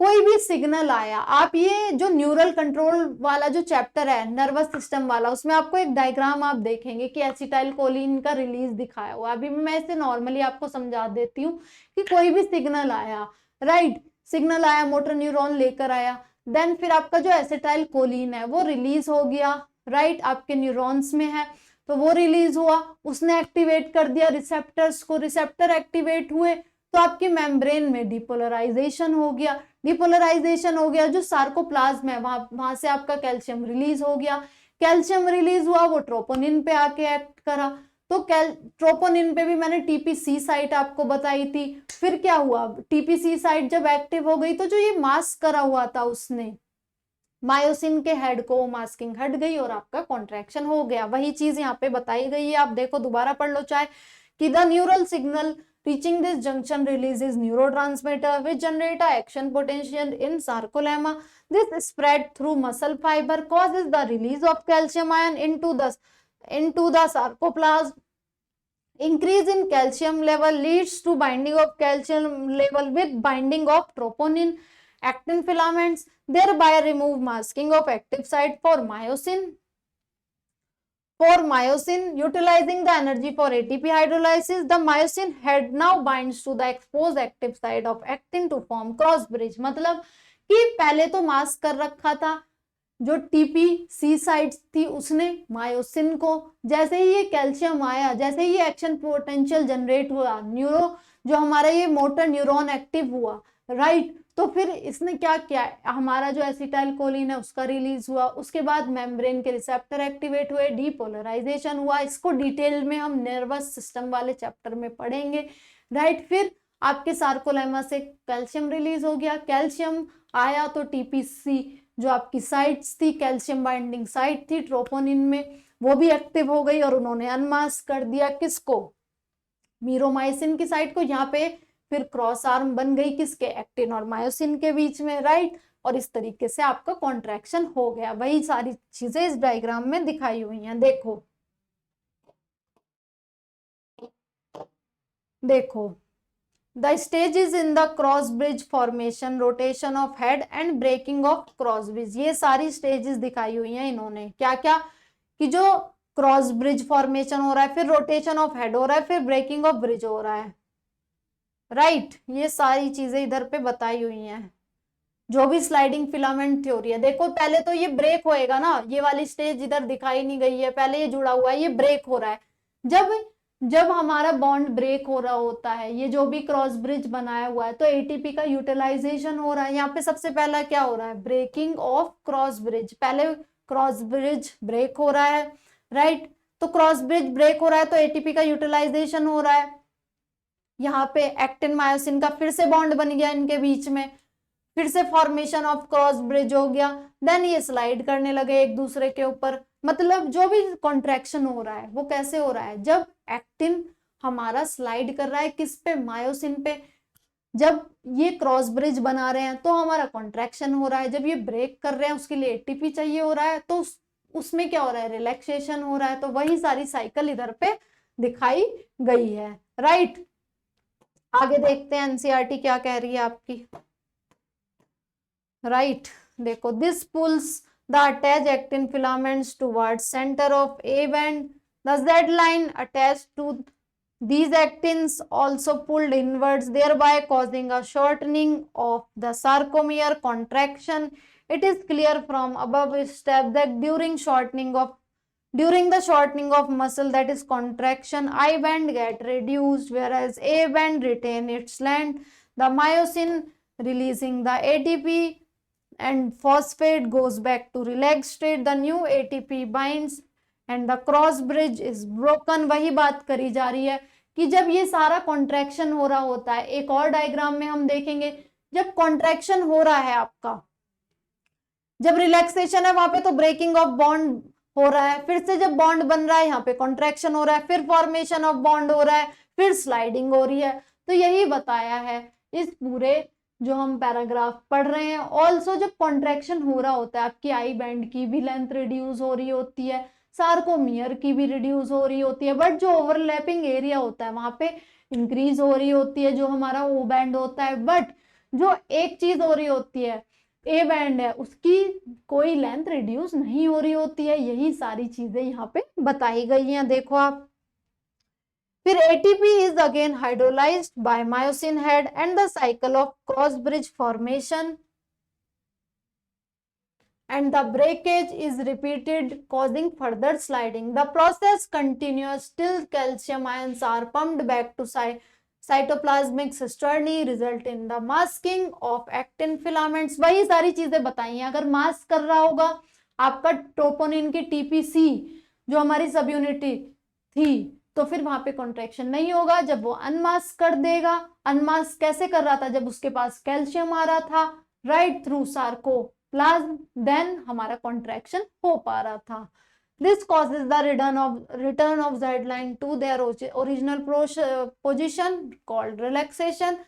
The reaction time of the fibers can vary in different muscle. Repeated activation of the muscle can lead to the accumulation of lactic acid due to anaerobic breakdown of glycogen in them causing fatigue. Means मतलब क्या हुआ कि जो repetitive activation अगर हम muscles का करते रहेंगे तो उसमें अगर आप एक्सेसिव एक्सरसाइज कर लेते हैं तो आपकी बॉडी में क्या लैक्टिक एसिड डिपोजिशन हो जाता है।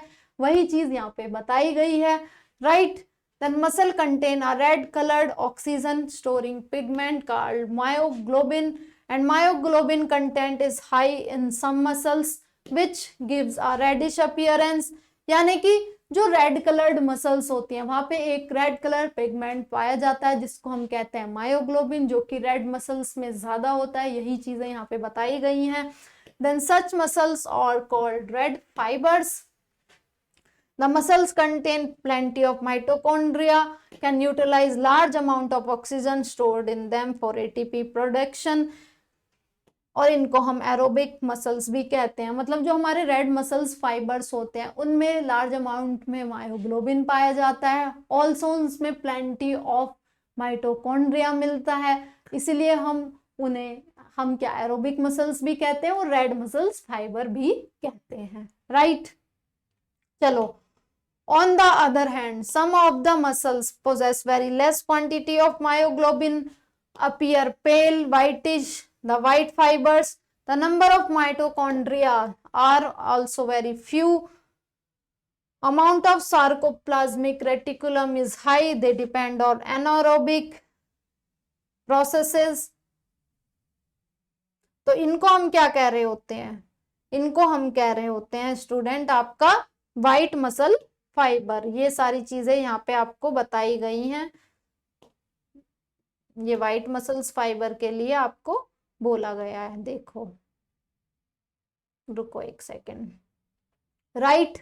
और यहाँ पे डायग्राम से आप समझ लेते हैं। तो रेड मसल्स और व्हाइट मसल्स के बारे में आप देख सकते हैं एनसीईआरटी ने क्या बताया है। एनसीईआरटी ने बताया है कि रेड मसल्स होती है उनमें मायोग्लोबिन ज्यादा होता है जो कि रेड कलर पिगमेंट है, प्लेंटी ऑफ माइटोकॉन्ड्रिया होता है, तो इसलिए हम उनको रेड मसल फाइबर कहते हैं। जो व्हाइट मसल फाइबर्स होते हैं वहां पे प्लेंटी ऑफ माइटोकॉन्ड्रिया नहीं पाया जा रहा होता है राइट। साइटोप्लाज्मिक रेटिकुलम का जो कंटेंट होता है वहां पे ज्यादा पाया जा रहा होता है राइट। तो ये सारी चीजें अभी हमने देखी, इन सब चीजों के बारे में हमने डिस्कस किया कि क्या क्या होता है, और वहां पे जो मायोग्लोबिन का कंटेंट होता है हमारी व्हाइट मसल फाइबर में वो भी कम होता है राइट। अभी हम यहाँ पे देख लेते हैं क्योंकि यहाँ पे डायग्राम में भी बताया हुआ है कि किस तरीके से कॉन्ट्रैक्शन में आई बैंड ए बैंड का पोजीशन चेंज हो रहा था। रुको,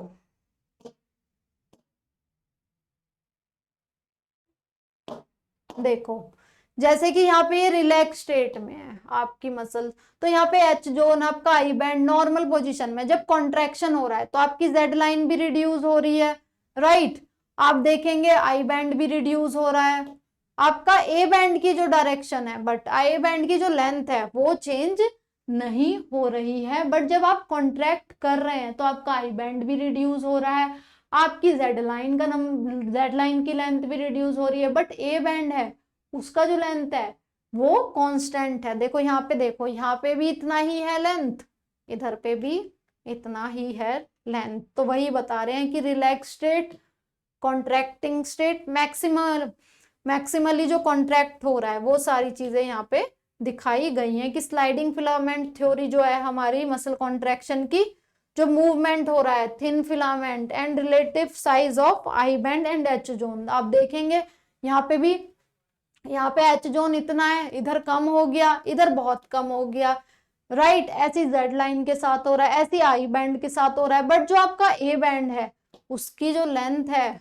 वो सेम है रिलैक्स स्टेट में भी और आपकी कॉन्ट्रैक्टेड स्टेज में भी। तो ये आप याद रखेंगे, ड्यूरिंग कॉन्ट्रैक्शन किस किस साइज, किस किस की लेंथ डिक्रीज हो रही है, आपकी आई बैंड की लेंथ भी डिक्रीज हो रही है, जेड लाइन भी डिक्रीज हो रही है, आपकी एच जोन भी डिक्रीज हो रही है, बट और जो ओवरलैपिंग एरिया है वो होता है आपका increase, that is O band.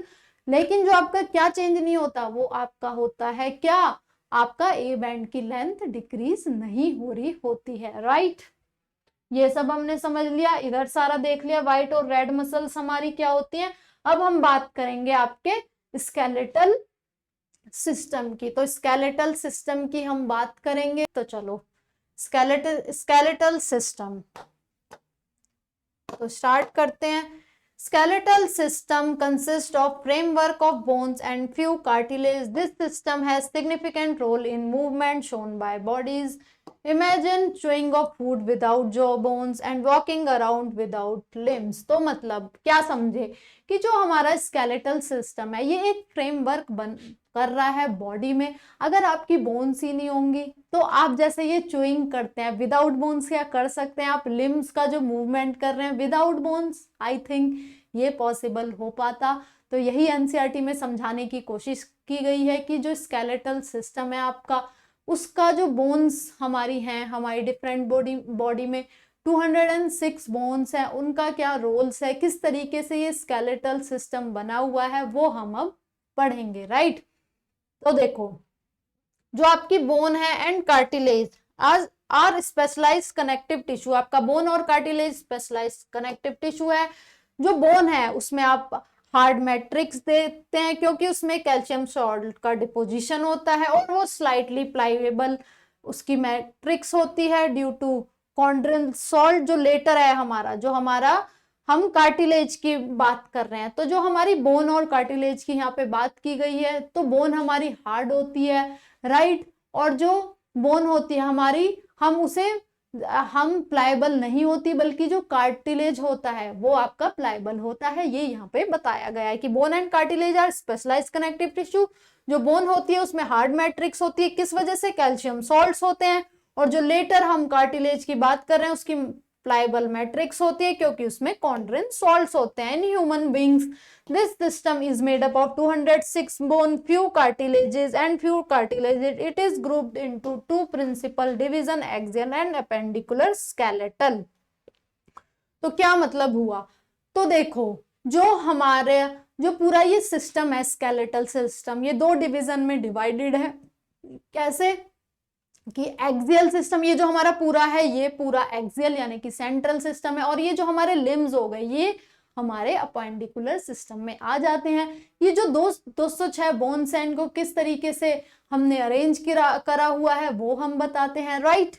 तो देखो axial skeletal comprises 80 bones distributed along main axis of the body. Skull, vertebral column, sternal ribs constitute axial skeleton.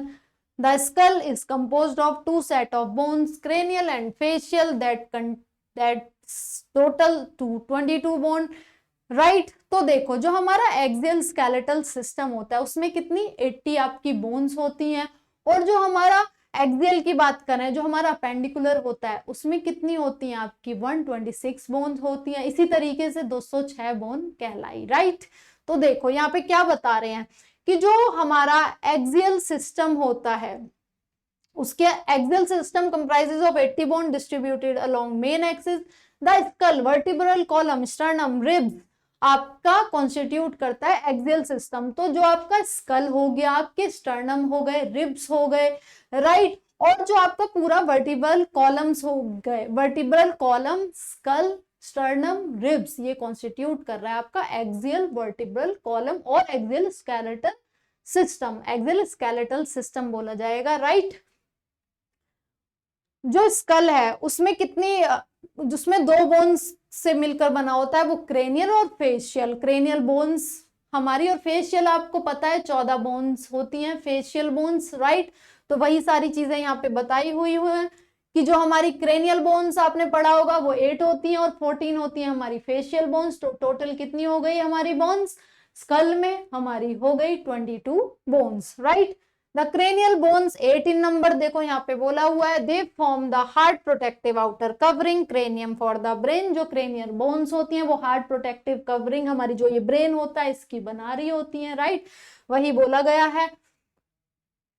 The facial reason मैंने अभी बताया आपको कि 14 स्केलेटल एलिमेंट्स होते हैं which form the frontal part of the skull. A single U-shaped bone, hyoid bone, is present at the base of the buccal cavity and it is also included in the skull. तो जो भी हमने बताया कि जो school है उसमें क्या क्या ये लोग ले रहे हैं, क्रेनियल बोन्स ले रहे हैं, फेशियल बोन ले रहे हैं। क्रेनियल बोन्स 8 बताई, फेशियल बोन जो हमारा फ्रंट पार्ट बना रही है स्कल का वो कितनी थी 14, टोटल हो गई यहाँ पे हमारी कितनी 22 बोन्स थी। और इन्होंने बताया कि एक यू शेप्ड बोन भी प्रेजेंट होती है, वो कौन सी होती है, वो होती है हमारी हायोड बोन, राइट। देन फिर each middle ear contains 3 टिनी bones that is malleus incustapes collectively called ear ossicle. The skull region articulates with superior region of the vertebral column with the help of 2 occipital condyle, इसीलिए वो कहलाई dicondylic school. तो ये तो आपको समझ में आ गया जो हमारा एक्सियल सिस्टम है वो किस किस से मिलकर बना हुआ है, आपका स्कल, आपका वर्टिब्रल कॉलम और आपका स्टर्नम और आपका रिब्स, राइट। तो ये आपने देख लिया। और स्कल में क्या क्या बताया, क्रेनियम बताया, आपका फेशियल बताया और हायोड बोन बता दी। हमारी क्रेनियम में 8 बोन्स बताई गई, फेशियल में हमारी 14 बताई गई और एक यू शेप्ड हायोड बोन भी थी। और आपका क्या था, और आपकी ईयर ऑसिकल्स के बारे में भी यहाँ पे बताया हुआ है, राइट। अब हम देखते हैं, और यहाँ पे डाइकोंडाइलिक स्कल क्यों कहा गया है, क्योंकि 2 कॉन्डाइल में यहाँ पे आप देखेंगे जो हमारी एटलस होती है, फर्स्ट वर्टिब्रा होती है, और जो हमारा हेड होता है 2 कॉन्डाइल्स इस तरीके से फिट होता है हमारा हेड। देखो मैं अभी आपको ड्रॉ करके बनाती हूँ, ये 2 कॉन्डाइल है आपकी, और जो आपका हेड है वो इस तरीके से यहाँ पे हेड हो गया, इस तरीके से फिट होता है। तो ये 2 कॉन्डाइल है, इसीलिए हमारे स्कल को डाइकोंडाइलिक कहा गया है, राइट। यही यहाँ पे बताया हुआ है। देन आगे देख लेते हैं वर्टिब्रल कॉलम।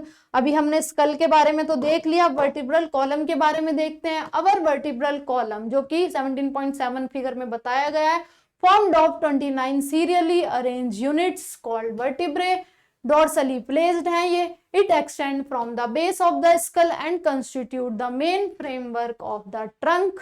यानी कि जो हमारा वर्टिब्रल कॉलम है वो 26 सीरियली अरेंज वर्टिब्रीज से मिलकर बना हुआ है। और कहाँ पे होता है, यहाँ पे डॉर्सल साइड यानी कि पीछे की साइड पे आपका वर्टिब्रल कॉलम होता है, 26 बोन से मिलकर बना होता है, वही बताया हुआ है।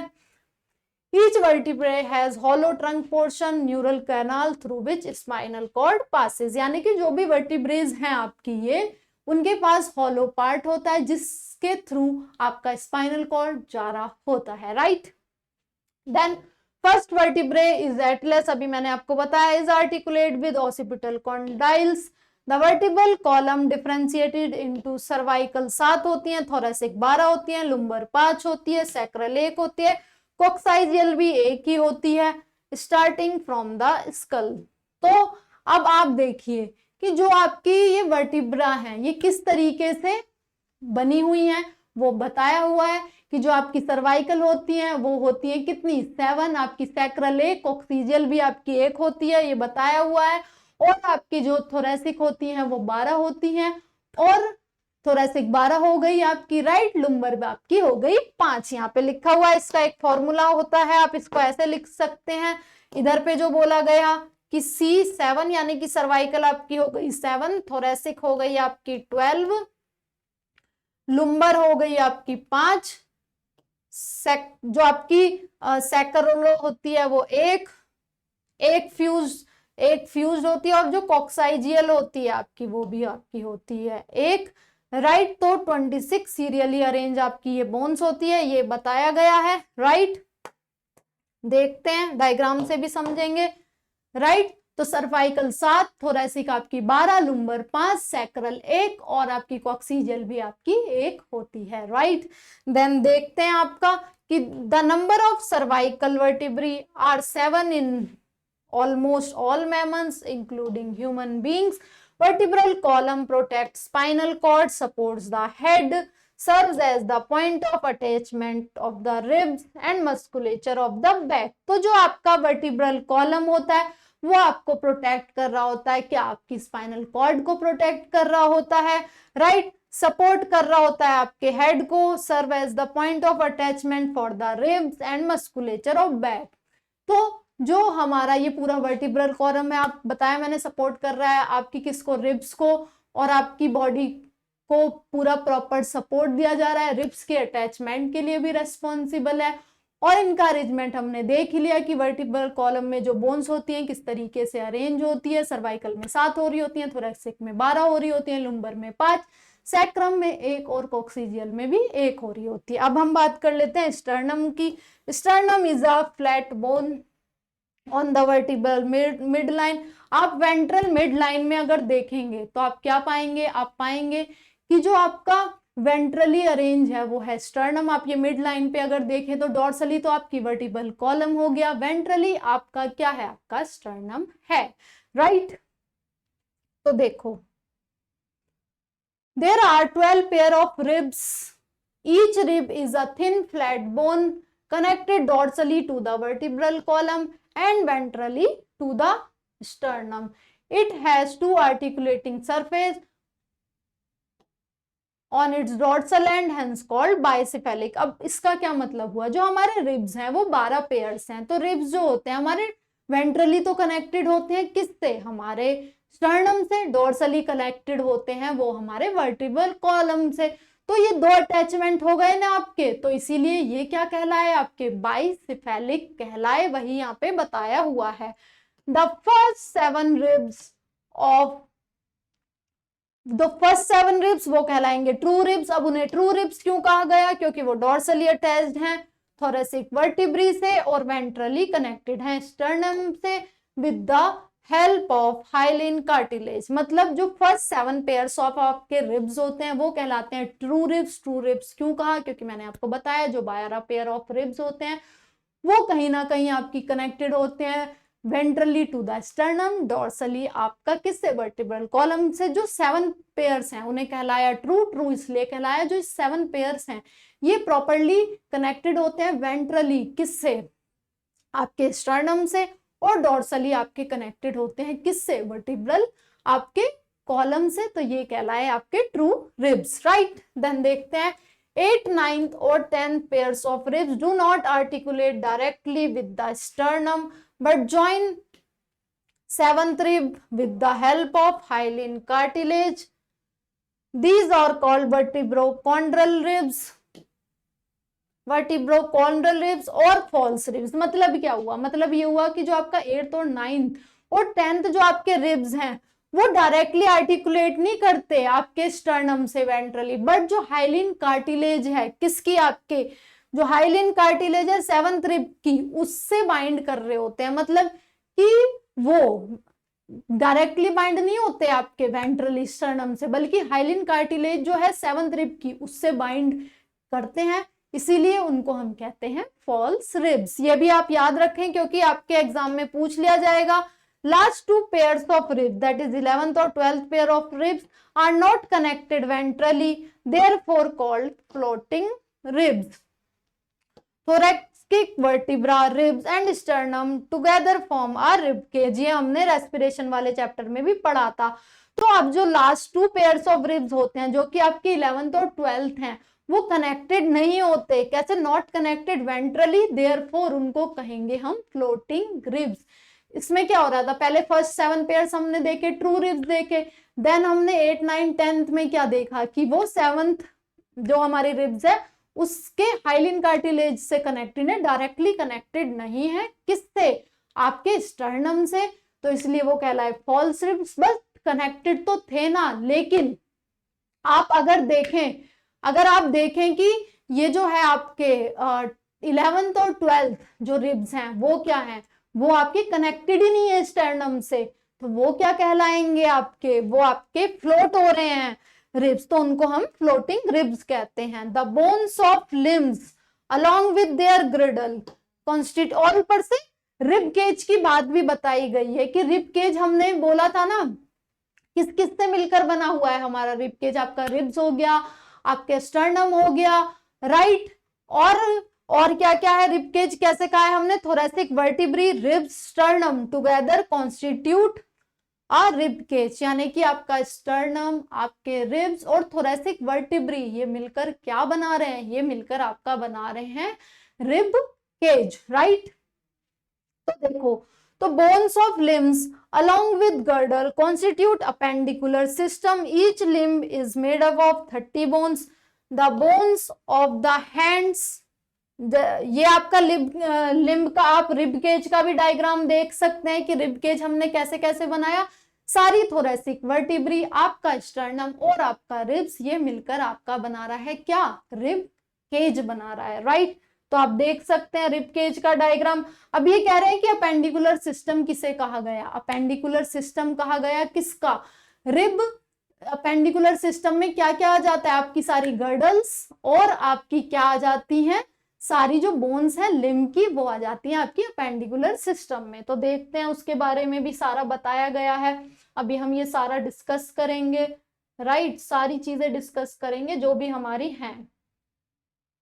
मैं देख रही हूँ आपको क्या क्या और अभी पढ़ाना है मेरे को।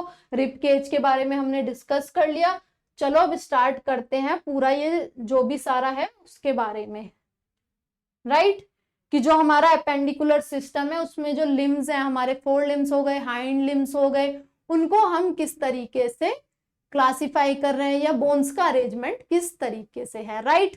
तो जो हमारा अपेंडिकुलर सिस्टम है यहाँ पे बताया गया है कि जो the bones of hand, that is 4 bone, 4 limb की जो बोन है उसमें आ जाता है आपका ह्यूमरस, रेडियस, अल्ना, कार्पल्स जिन्हें हम वृष्ट बोन कहते हैं वो 8 in number, metacarpals 5 in numbers and phalanges 14 in digit. तो यहाँ पे आप देख सकते हो कि जो हमारी 4 लिम्ब है यानी कि जो ये हैंड है, इसमें ये वाली जो बोन कहलाएगी वो कहलाएगी ह्यूमरस। ह्यूमरस कहते हैं इसको। इधर वाली रेडियस, इधर ये उंगली पिंकी फिंगर वाली अल्ना कहलाती है ह्यूमरस, रेडियस, अल्ना, ये कार्पल कहलाएंगे, राइट। मेटाकार्पल्स ये कहलाएंगे आपके। तो इसी तरीके से ये बताया हुआ है कि 14 नंबर ऑफ बोन्स होती हैं आपकी फेलेंजेस में, मेटाकार्पल्स आपकी 5 होती हैं। वही सारी चीजें इधर पे बताई गई हैं कि 4 लिम्ब में ह्यूमरस है, रेडियस है, अल्ना है, आपकी कार्पल्स है, मेटाकार्पल्स हैं जो कि वृष्ट बोन्स होती हैं आपकी, ये 8 इन नंबर होती हैं आपकी, फेलेंजेस 14 इन नंबर होती हैं, राइट। ऐसे ही फीमर, ये आपकी थाई बोन, यानी कि आपका जो 4 लिम्ब की बात कर ली हमने, अब हम हाइंड लिम्ब की बात कर रहे हैं। उसमें क्या है? आपकी फीमर बोन जिसे हम थाई बोन भी कहते हैं, right. Thigh bone, longest bone, tibia, fibula, tarsals 7 in number and metatarsal 5 in number, phalanges यहाँ पे भी 14 होंगी। Are the bones of leg, that is hind limbs. अब देखो यहाँ पे 7 इन नंबर्स हैं आपकी टार्सल्स। आप कार्पल्स देख रहे थे, राइट। कार्पल्स आपने देखा 8 इन नंबर थी, बट टार्सल्स क्यों 7 इन नंबर होती हैं? क्योंकि जो हमारी हाइंड लिम्स होता है उसमें पटेला होती है जो कि नी कैप की तरह काम करती है एक बोन, तो इसी वजह से यहाँ पे जो टार्सल्स होते हैं उनका नंबर 7 हो जाता है। यहाँ पे लिखा हुआ है a cup shaped bone called patella cover the knee ventrally, तो यहाँ पे एक एडिशनल हो जाती है। देखो अभी समझते हैं ये सारी चीजें, रुको। देखो यहाँ पे बताया गया है आपका right pectoral girdle and upper arm का यहाँ पे बताया हुआ है डायग्राम। ये आपकी ब्यूटी बोन कहलाती है, क्लेविकल। ये हो गई आपकी ह्यूमरस जो मैं बता रही थी, यहाँ पे आपके 4 लिम्ब के इधर प्रेजेंट है ह्यूमरस, इधर रेडियस हो गई, आपकी उंगली की साइड हो गई अल्ना, ये हो गई आपकी कार्पल्स, ये हो गई आपकी मेटाकार्पल्स, राइट, ये हो गई आपकी फेलेंजिस। तो ह्यूमरस हमने बताया, ये हो गई आपकी ह्यूमरस, इधर रेडियस, इधर अल्ना, ये हो गई आपकी कार्पल्स, ये मेटाकार्पल्स, ये हो गई आपकी फेलेंजिस। तो आपको समझ में आ रहा होगा, क्लेविकल को हम ब्यूटी बोन भी बोलते हैं, राइट। तो अभी पेक्टोरल और पेल्विक इधर से आप अगर देखें तो यहाँ पे ये तो मैंने आपको दिखाया किसका डायग्राम, इधर दिखाया आपको मैंने 4 लिम्ब का डायग्राम, ये पूरा दिखा रही हूं मैं। देन आपको हाइंड लिम्ब की अगर बात करें, जो भी हम फीमर की बात करी हमने, टार्सल्स, मेटाटार्सल्स और आपकी जो डिजिट हैं उन सब की जो बात करिए वो यहाँ पे आप देख सकते हैं कि ये आपकी फीमर बोन हो गई, ये पटेला हो गई, ये टिबिया, ये fibula, tarsals, metatarsal and phalanges. यहाँ पे डायग्राम में ये सारी बोन्स आपको दिखाई गई हैं, राइट। आगे देखते हैं गर्डल के बारे में क्या क्या बात करी गई है। गर्डल्स का देख लेते हैं कि गर्डल के बारे में क्या क्या बात करी गई है। तो देखो, pectoral and pelvic girdle bones help in articulation of upper and lower limb respectively with axial skeletal. इसका क्या मतलब हुआ, जो ये हमारी गर्डल्स होती हैं जैसे कि पेक्टोरल गर्डल, पेल्विक गर्डल, ये हेल्प करती हैं हमारे मूवमेंट में, आपके आर्टिकुलेशन में, किसके साथ, एक्सियल सिस्टम के, एक्सियल स्केलेटल के साथ, यानी कि अपर और लोअर लिम्ब जो होते हैं वो हेल्प कर रहे होते हैं हमारे, किसके, ये जो हम मूवमेंट कर पाते हैं इसमें गर्डल्स का भी रोल होता है लिम्स के साथ साथ, यही बताया गया है। Each girdle is formed of 2 half, each half of the pectoral girdle consisting of clavicle and scapula. Scapula is a large triangle flat bone situated in the dorsal part of the thorax between the 2nd and 7th ribs. The dorsal flat triangular scapula has slightly elevated ridge, जिसको हम spine कहते हैं, which projected as a flat expanded process called acromion process. The clavicle articulates with this. Below the acromion is a depression called glenoid cavity. Glenoid cavity articulate with the head of humerus, form the shoulder joint. Each clavicle is a long slender bone with 2 curvature. This bone is commonly called collar bone भी कहते हैं इसे, और beauty bone भी कहते हैं। क्या समझ में आया, अभी देखो समझाते हैं। जो ये क्लेविकल है और जो पीछे की साइड में ऐसे एक ट्रायंगुलर बोन होती है, जब आप एक्सरसाइज कर रहे होते हैं तो जो ये ट्रायंगुलर बोन होती है इसी को हम स्कैपुला कहते हैं, और ये क्लेविकल है। इसी के बारे में बताया गया है क्या, कि जो हमारी स्कैपुला है वो एक ट्रायंगुलर बोन है जो कि प्रेजेंट होती है डोर्सल साइड, यानी कि पीछे की साइड पे होती है हमारी स्कैपुला। ऑल्सो ये फ्लैट होती है, ट्रायंगुलर होती है, और इसके पास स्लाइटली एलिवेटेड रिज होता है जिसको हम स्पाइन कह रहे होते हैं, जो कि प्रोसेस दे रही होती है क्या, एक्रोमियन प्रोसेस, राइट, वही बताया गया है, ये इंपॉर्टेंट पॉइंट है। और एक्रोमियन प्रोसेस के नीचे एक डिप्रेशन पाया जाता है जिसको हम कहते हैं क्या, ग्लिनॉइड कैविटी, जो कि ह्यूमरस के साथ फिट हो रहा होता है और बॉल एंड सॉकेट जॉइंट बना रहा होता है। ये अभी हम जॉइंट में पढ़ेंगे। और जो ये आपकी क्लेविकल बोन है इसको हम कॉलर बोन भी कहते हैं और आपकी क्या, ब्यूटी बोन भी कहते हैं। इसके मार्क्स होते हैं, पता है आपको, जो भी आपका ये मिस वर्ल्ड कंपटीशन होता है यहाँ पे क्लेविकल के पॉइंट्स होते हैं, जिसकी क्लेविकल जितनी अच्छी होगी उतने पॉइंट उसको मिल रहे होते हैं। तो ये चीजें भी आप याद रखेंगे कि हमारे पास जो पेक्टोरल गर्डल है उसमें क्या क्या आ जाता है, क्लेविकल आ जाती है आपकी, क्लेविकल आपकी कॉलर बोन और ब्यूटी बोन मैंने बताया, स्कैपुला क्या, ट्रायंगुलर बोन जो कि डोर्सल साइड पे प्रेजेंट होती है, राइट। इसमें एक डिप्रेशन पाया जाता है, राइट। ऑल्सो इसमें एक्रोमियन प्रोसेस भी मिलता है और ग्लिनॉइड कैविटी होती है इसमें, जो कि ह्यूमरस के साथ बॉल एंड सॉकेट जॉइंट बना रहा होता है, तो ये याद रखेंगे अब आप। फिर हम बात करते हैं पेल्विक गिर्डल की। पेल्विक गिर्डल क्या है वो देखते हैं। पहले यहाँ डायग्राम देख लो कि ये फीमर है, ये तो हमने देख ही लिया। चलो पहले पढ़ लेते हैं कि पेल्विक गिर्डल जो है आपकी वो कंसिस्ट होती है किससे, coxal bones. Each coxal bones is formed by fusion of 3 bones, ilium, ischium, pubis। तो पेल्विक गिर्डल किस किस से मिलकर बनी होती है, फ्यूजन ऑफ 3 बोन्स से मिलकर बनी होती है। क्या, इलियम, ischium एंड प्यूबिस से मिलकर बनी होती है, right. At the point of fusion of these above bones cavity called acetabulum. तो जहां पे ये फ्यूज करती हैं तीनों बोन्स, वहां पे एक कैविटी पाई जाती है जिसको हम बोलते हैं acetabulum, right. To which thigh bone articulate, जिससे आर्टिकुलेट कर रही होती है आपकी क्या, thigh bone, right. Then the two halves of the pelvic girdle meet ventrally to form the pubic synapsis containing fibrous cartilage. तो ये बता रहे हैं कि 2 हाफ्स प्रेजेंट होते हैं पेल्विक गिर्डल के। ये पेल्विक गिर्डल फ्यूजन ऑफ 3 बोन से मिलकर बना होता है, किससे, इलियम, ischium और प्यूबिस, राइट। और वेंट्रली आपका देखा जाता है यहाँ पे क्या, आप लोअर पोर्शन में देखेंगे तो आपका प्यूबिक साइनेप्सिस मिल रहा होता है, राइट, वही बताया गया है। तो यहाँ पे आप देखें कि ये इलियम हो गया, ये ischium हो गया और आपका प्यूबिस हो गया, इनके फ्यूजन से मिलकर बन रहा है आपका ये क्या, पेल्विक गिर्डल। और इधर आपकी फीमर बोन दिखाई गई है, ये पटेला दिखाया गया, ये टिबिया, ये फिब्यूला, टार्सल्स, मेटाटार्सल एंड आपके फेलेंजिस। तो पेक्टोरल गिर्डल, पेल्विक गिर्डल समझ में आ रहा होगा कि पेक्टोरल गिर्डल में हमारा क्या क्या था, स्कैपुला था, क्लेविकल था, आपका ग्लिनोइड कैविटी की हम बात कर रहे थे, राइट, और एक्रोमियन प्रोसेस की बात कर रहे थे। जबकि हम पेल्विक गिर्डल में कौन कौन सी कैविटी देख रहे हैं, हम एसिटाबुलम देख रहे हैं और कौन कौन सी 3 बोल देख रहे हैं, इलियम, ischium एंड प्यूबिस हम देख रहे हैं, राइट। अब आ जाते हैं हम जॉइंट्स पे।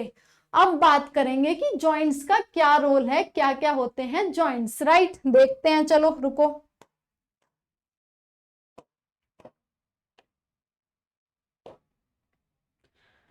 Joints are the essentials for all types of movement involving the bony parts of the body.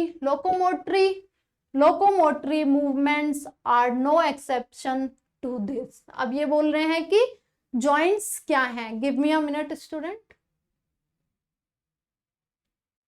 चलो स्टार्ट करते हैं फिर से कि क्या हम जॉइंट्स की बात कर रहे थे। वो एक आपकी नोटिफिकेशन आ गई थी अभी लैपटॉप में, मैं उसको हटा रही थी। तो चलो, तो जॉइंट्स हैं वो क्या है, एसेंशियल है आपके, जितने भी मूवमेंट्स कर रहे हैं जितने भी, उसके लिए आपको जॉइंट्स तो चाहिए होंगे। अगर जॉइंट्स ही नहीं होंगे आपके पास तो आप मूवमेंट कैसे कर पाएंगे, वही यहाँ पे बताया हुआ है। तो देखो, joints are the point of contact between bones और between contact between bone or the between bones and the cartilage, force generated by the muscles used to carry out movement through joints, whereas the joints act as a fulcrum. Movability at these joints vary depending on the different factor. Joints have been classified into 3 major structural forms, namely fibrous, cartilaginous and synovial. Concept capsule वाली हमारी series मैंने उसमें 15 minute में joints बहुत अच्छे से समझाए हैं। तो जॉइंट्स क्या है, आपके मूवमेंट में हेल्प करते हैं between the bones and between bones and muscles. अब इसको जॉइंट्स को हम एज अ फलक्रम, मैंने आपको डायग्राम भी शो किया था जब कॉन्सेप्ट कैप्सूल में पढ़ा रही थी। देखो जैसे ये जॉइंट्स है, ये एज अ फलक्रम काम कर रहे हैं। अगर हम कोई वेट डाल रहे हैं यहाँ पे तो ये इसको बैलेंस आउट कर रहे हैं। अब ये कैसे, देखो यहाँ पे ये जॉइंट है हमारा, ये हिंज जॉइंट है। अब अगर मैं कोई वेट डालूं या ऐसे नीचे करूं या उठाऊं तो यहाँ पे एफर्ट आपको लगाने पड़ेंगे ना मसल को इस बैलेंस आउट करने के लिए। इस चीज को अगर आप ऊपर और नीचे कर रहे हैं हाथ तो यहाँ पे मसल में पेन हो रहा है आपके, अगर कोई भी आप ऐसे वेट उठाएंगे, राइट। तो ये एक्ट एज कर रहा है बैलेंसिंग। और फलक्रम, शीशो आपने खेला होगा, शीशो गेम खेला होगा, वहां पे भी बैलेंसिंग हो रही होती है ना। तो ऐसी हमारी बॉडी में डिफरेंट जॉइंट होते हैं जो कि बैलेंसिंग की तरह एक्ट करते हैं एज अ फलक्रम, राइट। जो हमारा वेट होता है और मसल्स होते हैं वो उसे उसके जो बैलेंस कर रहे होते हैं वो कौन करते हैं, आपके जॉइंट करते हैं, इसलिए उन्हें एनसीईआरटी में क्या बोला गया है, फलक्रम बोला गया है। यहाँ पे आप देख लो कि फलक्रम बोला गया है। तो जॉइंट्स कौन कौन से होते हैं हमारे, फाइब्रस होते हैं, साइनोवियल जॉइंट्स होते हैं, और हमारे होते हैं कार्टिलेजिनस जॉइंट। जो फाइब्रस जॉइंट्स होते हैं उनमें मूवमेंट नहीं देखा जाता है, कार्टिलेज में सेमी मूवमेंट देखा जाता है, और जो हमारे साइनोवियल जॉइंट्स होते हैं उनमें आपका मूवमेंट देखा जाता है, राइट। तो यही देखते हैं क्या क्या इनके बारे में बोला गया है। चलो देखते हैं। जो fibrous joints do not allow movement, वही जो मैं आपको बता रही थी, this type of joints shown by flat skull bones which fuse end to end with the help of dense fibrous connective tissue in the forms to form cranium। मतलब जो fibrous joint है उनमें मूवमेंट अलो नहीं होता है। ये कहाँ पे देखे जाते हैं, आपके स्कल बोन्स में देखे जाते हैं, क्योंकि वहां पे मूवमेंट नहीं होता है, इसीलिए ये कहलाते हैं फाइब्रस जॉइंट, क्योंकि वहां पे connective dense fibrous connective tissues present होते हैं जो कि मूवमेंट अलो नहीं करते हैं। और फाइब्रस जॉइंट का एग्जांपल आपका क्या हो गया, स्कल के बीच में ऐसे जॉइंट्स पाए जाते हैं, right. Cartilaginous joints, the bones involved in joint together help with the help of cartilage, the joint between the adjacent vertebrae in the vertebral column is of this pattern and permits limited movement। तो जो cartilaginous joints होते हैं उनके बीच में cartilage present होते हैं और उनका मूवमेंट लिमिटेड होता है। और ऐसे जो कार्टिलेजिनस जॉइंट हैं ये कहाँ पे प्रेजेंट होते हैं, प्रेजेंट बिटवीन किसके, वर्टिब्रल कॉलम में ये पाए जाते हैं। लिखा हुआ है यहाँ पे कि joint present between adjacent vertebra. अब साइनोवियल जॉइंट की बात कर लेते हैं। Characterized by present of synovial fluid, synovial cavity between the articulating surface of two bone, such arrangement allow considerable movement, the joint help in locomotion in many other movements। मतलब जो synovial joints है, मैंने आपको ये concept capsule में बताया कि fibrous को फाइब्रस क्यों कहा गया, कार्टिलेज को कार्टिलेज क्यों कहा गया और साइनोवियल को साइनोवियल क्यों कहा गया है, वो वाली सीरीज भी आप जाकर देखिए। तो जो साइनोवियल जॉइंट्स होते हैं उसमें क्या होता है आपका, उसमें आपका प्रेजेंट होता है क्या, साइनोवियल फ्लूइड प्रेजेंट होता है, जो कि हेल्प करता है किसमें, आपके मूवमेंट में। तो अब जो ये साइनोवियल जॉइंट्स होते हैं ये भी तरह तरह के होते हैं आपके, कौन कौन से होते हैं, ये बॉल एंड सॉकेट जॉइंट होते हैं, पिवेट होते हैं आपके, राइट, पिवेट जॉइंट्स होते हैं। तो ये सारी चीजें आपको मैं अभी समझाती हूँ कि बॉल एंड सॉकेट जॉइंट क्या है, पिवेट जॉइंट क्या होता है, सैडल जॉइंट क्या होता है, ये सारी चीजें हम अभी समझते हैं, राइट। तो देखो, ball and socket joint between humerus and pectoral girdle, hinge joint, knee joint, right. तो देखो जो हमारा बॉल एंड सॉकेट जॉइंट होता है वो किसके बीच में बन रहा होता है, आपके ह्यूमरस, शोल्डर जो जॉइंट है आपका, ये वाला जो जॉइंट है ये कहला रहा है आपका क्या, बॉल एंड सॉकेट जॉइंट, जो कि किस किस के बीच में बन रहा होता है, आपकी ह्यूमरस एंड पेक्टोरल गर्डल के बीच में बन रहा होता है। तो बॉल एंड सॉकेट का एग्जांपल अगर आपसे कोई पूछे तो आप क्या बताएंगे, ह्यूमरस और हमारे पेक्टोरल गर्डल के बीच में बनता है, राइट। और आपका हिंज जॉइंट, हिंज जॉइंट क्या है आपका, हमारा हिंज जॉइंट पा रहे होते हैं हम किस में, नी जॉइंट में। देखो आपका जो ये एल्बो जॉइंट है ये भी हिंज जॉइंट है, ये इस तरीके से हो रहा है ना आपका, तो ये भी हिंज जॉइंट कहलाता है, राइट। देन हम देखते हैं पिवेट जॉइंट। पिवेट जॉइंट हमारे एटलस और एक्सिस के बीच में मिलता है, यानी कि जो हमारी दो वर्टिब्रा होती हैं। पिवेट जॉइंट का एग्जांपल क्या है, मैंने बताया हुआ है आपको ये कॉन्सेप्ट कैप्सूल में, क्या है इसका एग्जांपल, इसका एग्जांपल है between first and second vertebra जो जॉइंट बन रहा है वो कहलाएगा आपका pivot joint. Ball and socket joint आप समझे कि ह्यूमरस और पेक्टोरल गर्डल के बीच में बन रहा है, राइट। और जो हमारा हिंज जॉइंट था वो हमारे नी में भी देखा जाता है, राइट, एल्बो में भी देखा जाता है, वो कहलाता है आपका hinge joint. Pivot joint two vertebra के बीच में बना है, क्या, कौन कौन सी, एटलस और एक्सिस के बीच में वो बना है, राइट।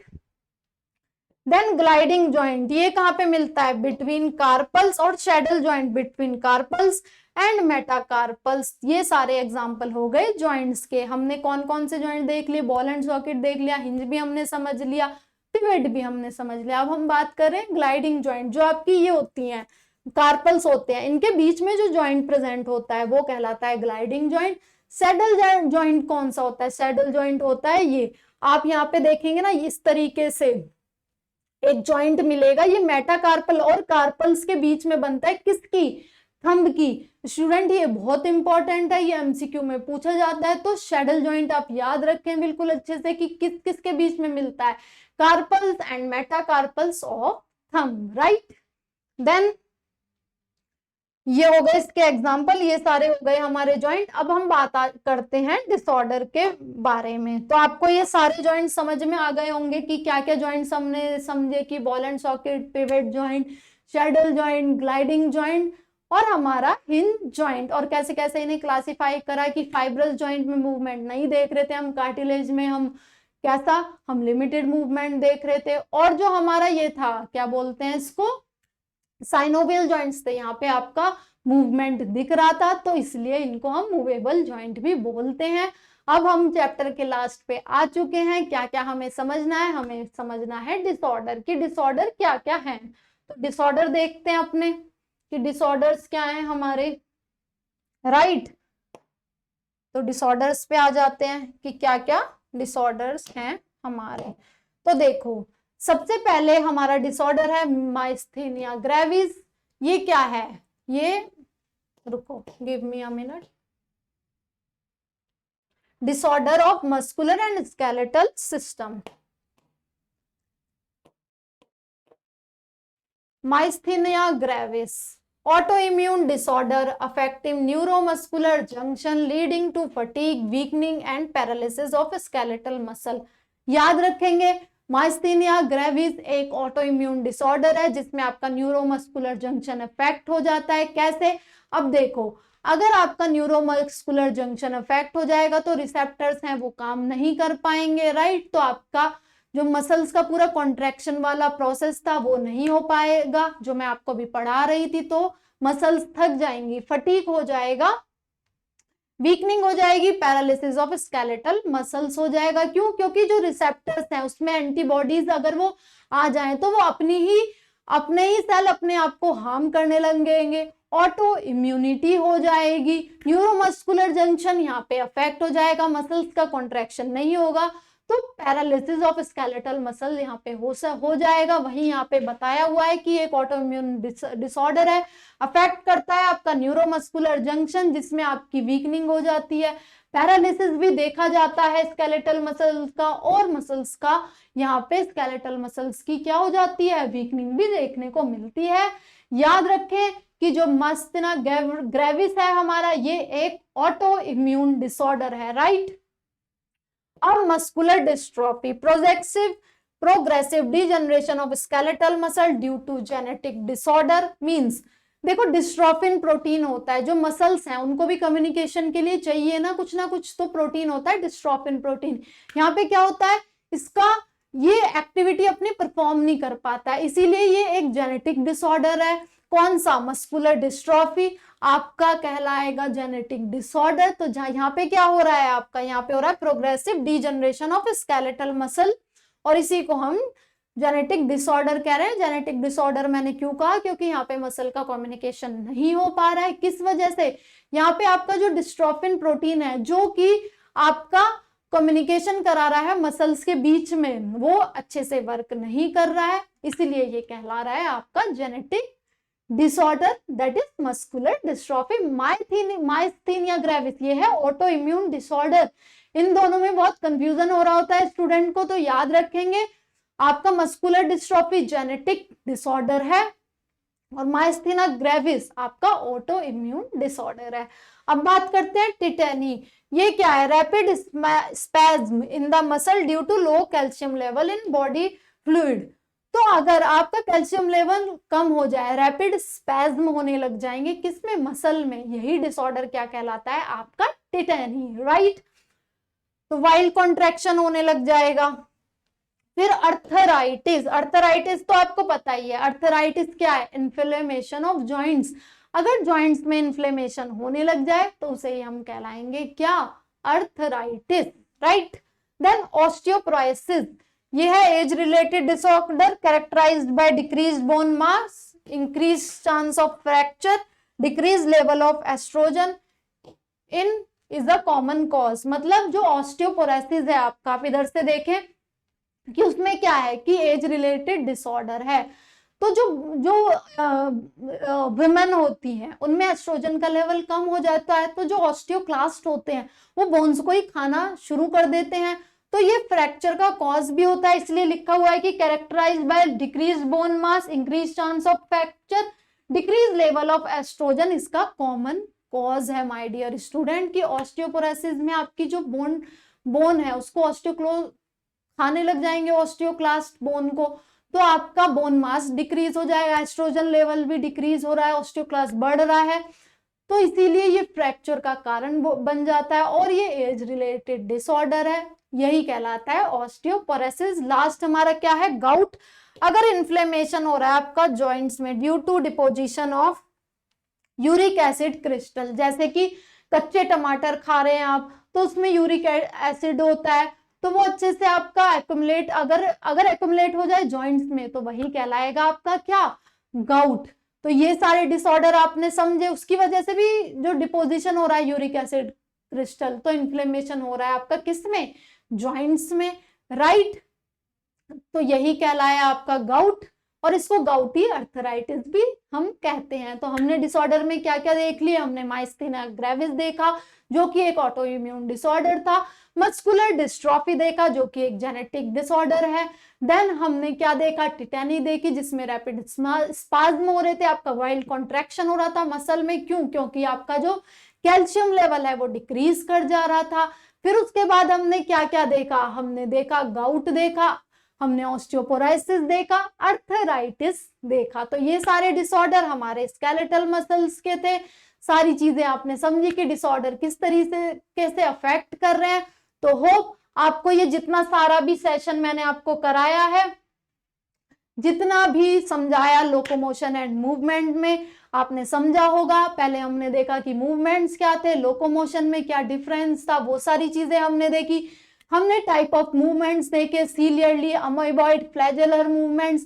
देन हमने मसल्स की बात करी कि मसल्स कैसे कैसे मिलकर बनी है, फेसिकल्स बताया मैंने आपको, राइट। ये सारी चीजें बताई कि मसल फेसिकल से मिलकर बनी है, फेसिकल मसल फाइबर से, मसल फाइबर आपके मायोफाइब्रिल, मायोफाइब्रिल में आपके एक्टिन एंड आपके मायोसिन पाए जा रहे थे। देन हमने कॉन्ट्रैक्शन का पूरा मैकेनिज्म देखा, कैसे कैसे कॉन्ट्रैक्शन हो रहा था, स्ट्रक्चरल और कॉन्ट्रैक्टाइल प्रोटीन्स के बारे में हमने पढ़ा, एक्टिन मायोसिन किस तरीके से बने हुए हैं वो देखा। देन हम स्केलेटल सिस्टम पे आए, हमने एक्सियल और अपेंडिकुलर सिस्टम्स देखे कि कैसे कैसे बोन्स उसमें अरेंज्ड हैं, राइट। देन हमने क्या देखा, फिर उसके बाद हमने देखे कि डिसऑर्डर्स क्या होते हैं हमारे पूरे स्केलेटल सिस्टम में। तो होप आपको सब कुछ समझ में आया होगा एनसीईआरटी सिंप्लीफाइड सीरीज में, जो भी मैंने लोकोमोशन एंड मूवमेंट में आपको समझाया। स्टूडेंट लाइक करें, शेयर करें, सब्सक्राइब करें हमारे channel NEET Marvels by Unacademy को। Thank you student.